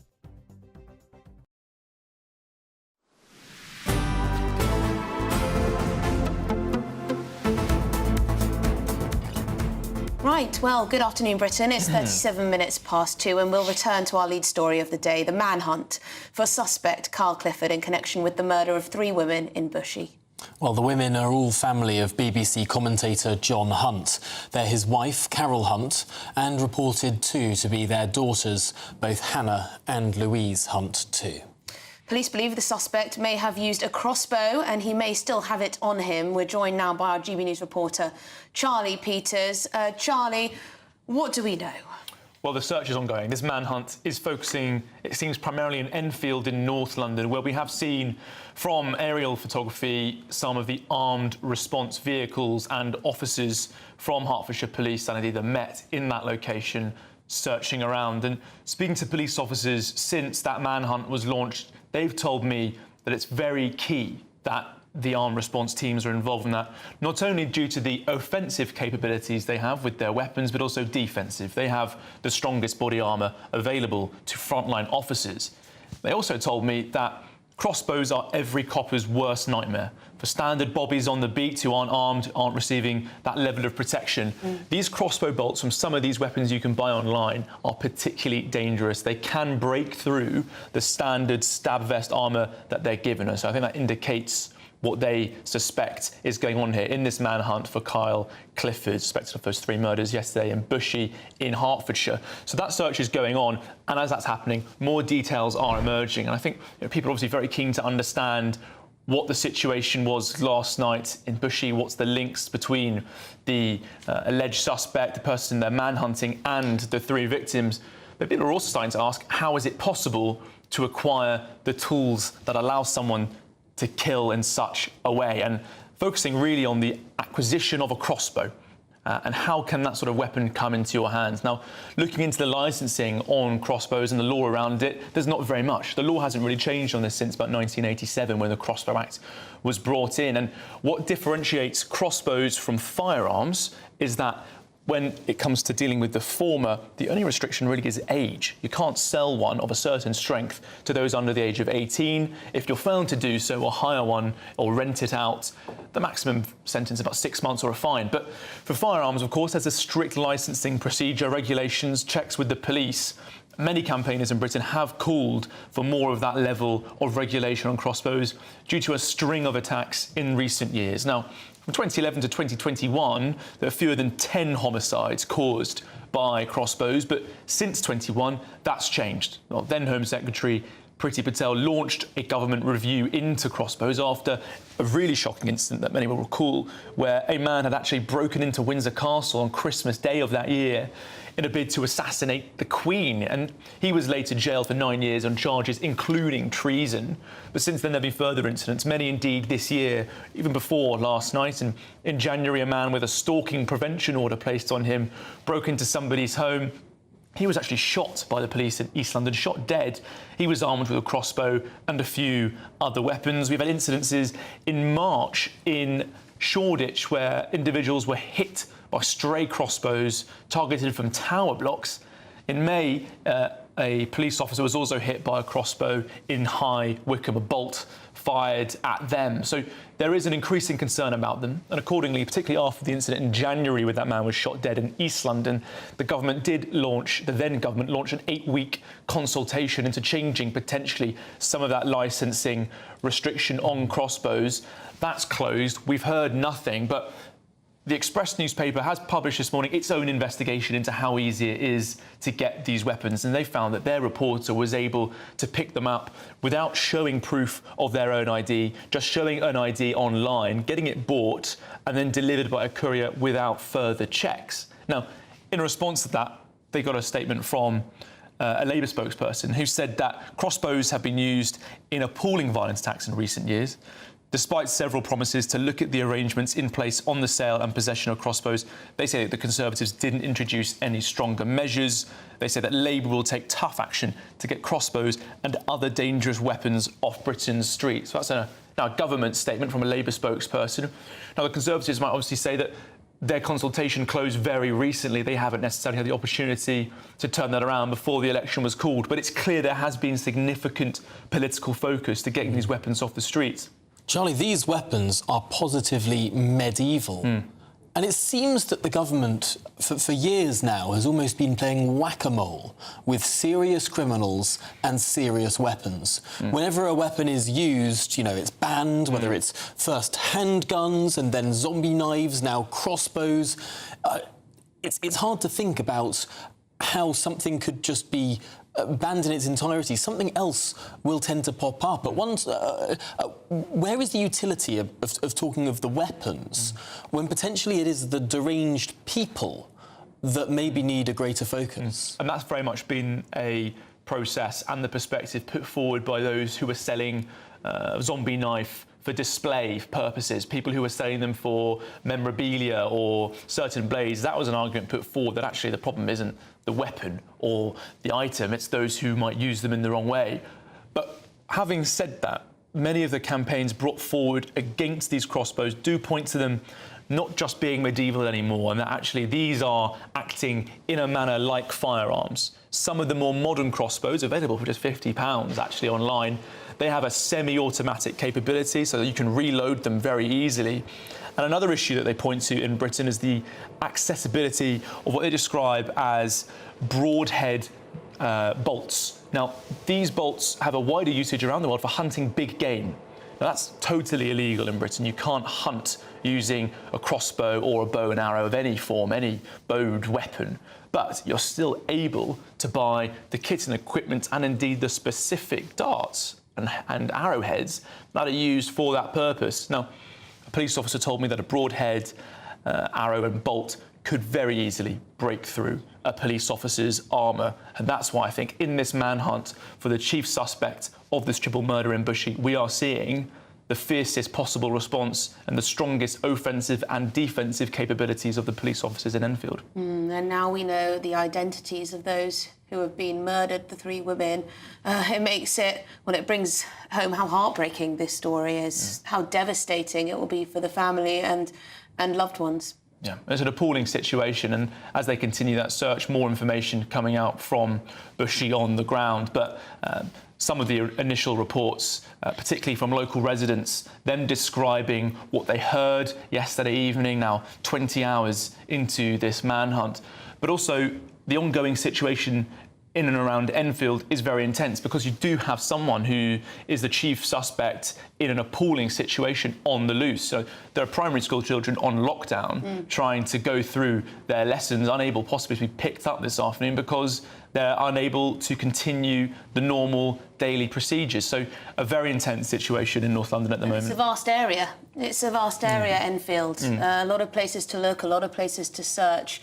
It may well not be easy to find this suspect. No, and they've got specialist search teams. We've heard the Hertfordshire Police brief that information in their 12:30 update, referring not only to the armed response and the firearms officers there, but also the specialists who involve themselves in these manhunts. But as you say, I mean, the ground is very open in Enfield. I mean, it's the edge of London's urban space. It breaks off into all sorts of kind of forest and wooded areas.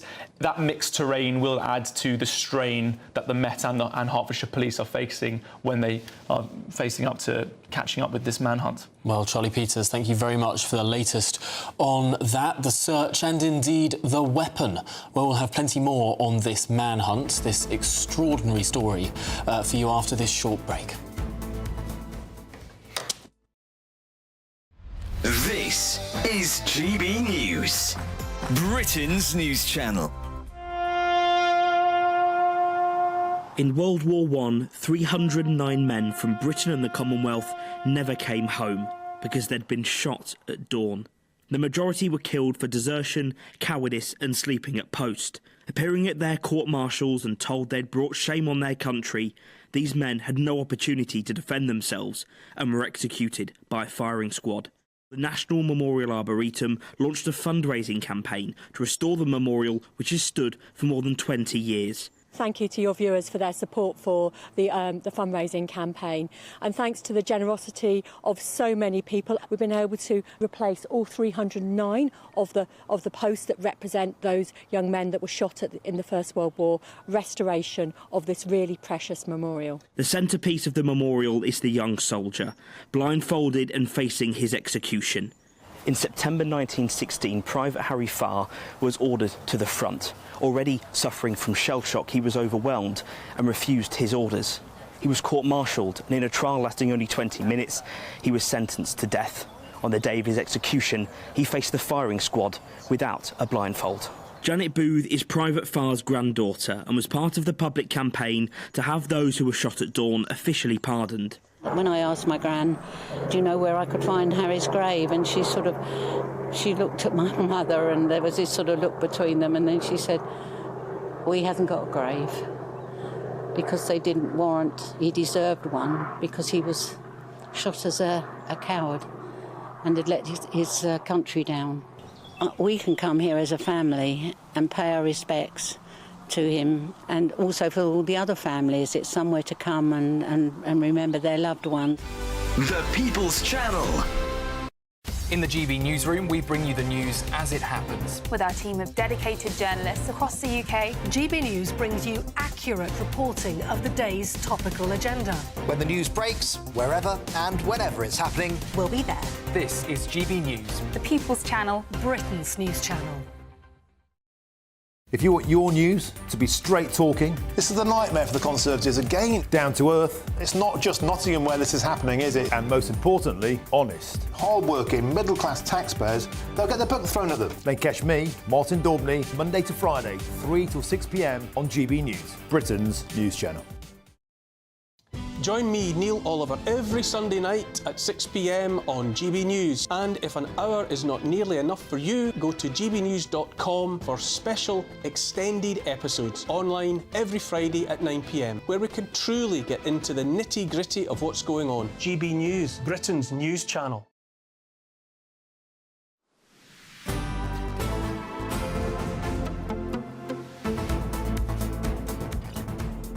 Good afternoon, Britain. It's coming up to 10 minutes to 3 and we return to our lead story today, this manhunt for 26-year-old Kyle Clifford, wanted on suspicion of 3 killings in Hertfordshire. Well, Theo Chicomba is on the scene of those killings in Bushey and joins us now. Theo, what more do we know? Yes, well, we've just been speaking to one of the local councillors in the last few minutes, and she's been speaking to people who live in this area, offering them support. But what she seems to say is that there seems to be a sense of shock here.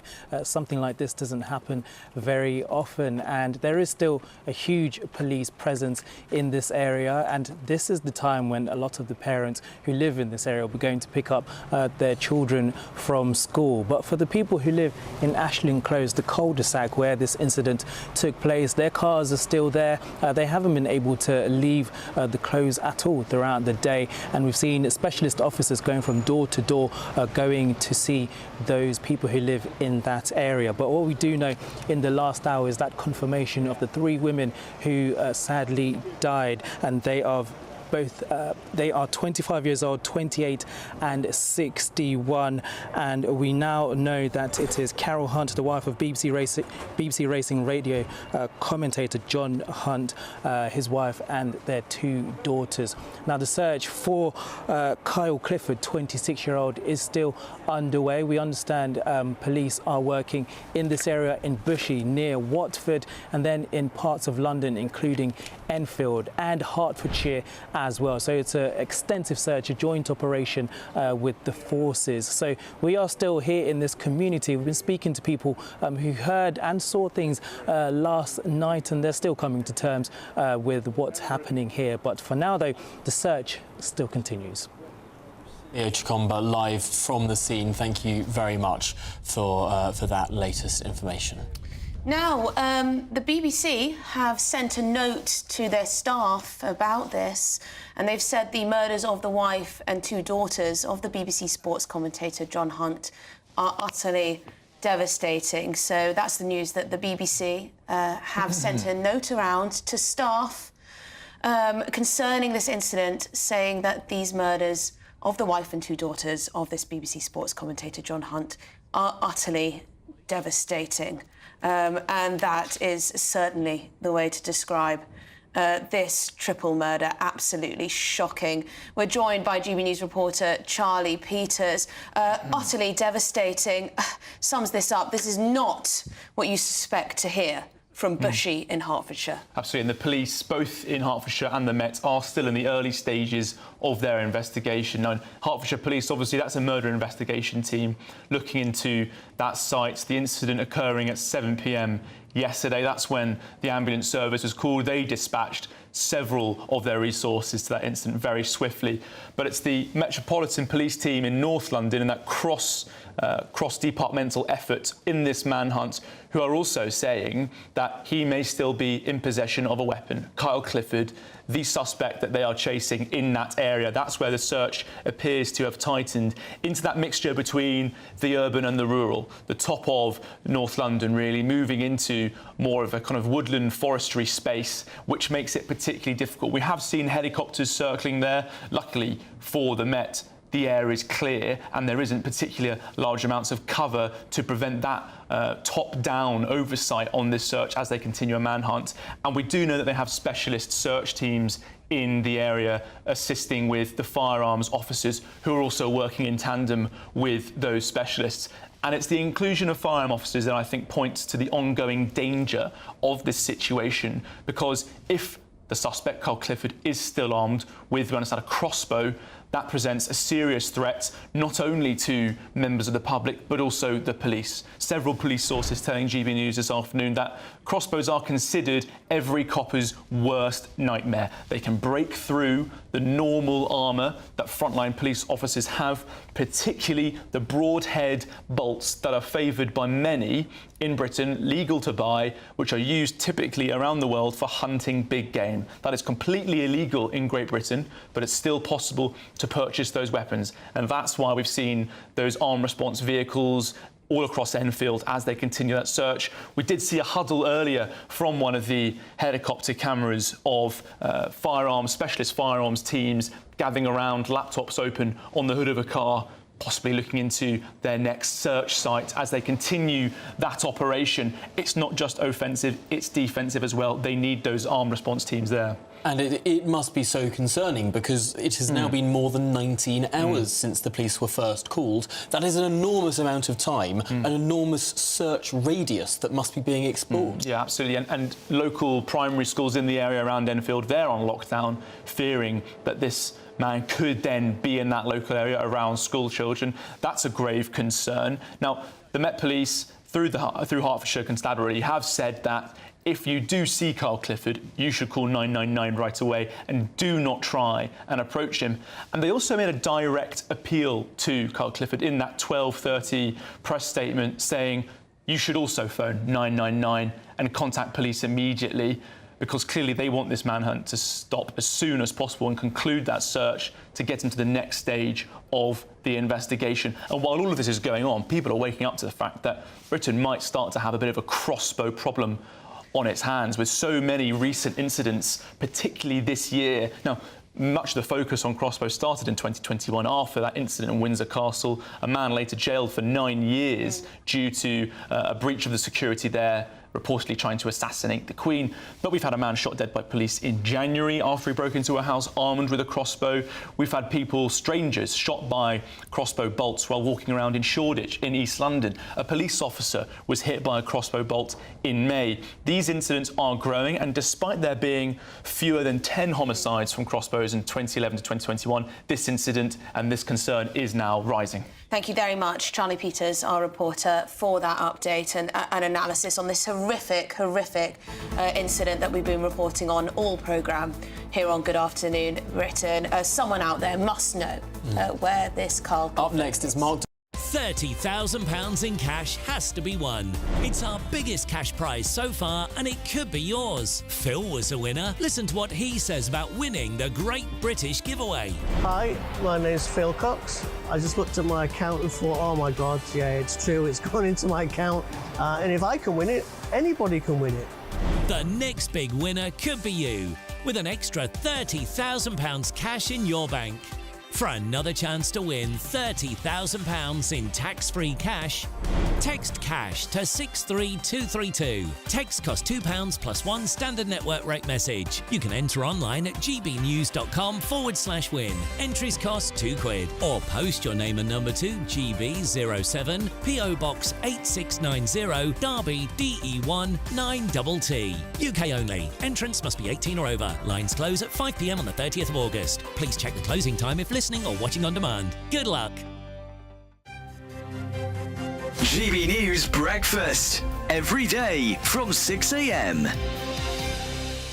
Khloe Kardashian has come under fire after posting a picture of her 6-year-old daughter wearing a full face of makeup. Yeah, the reality TV star said the youngster was participating in a dance recital and that wasn't an everyday occurrence. So this morning we're asking, is it ever OK to let children wear makeup?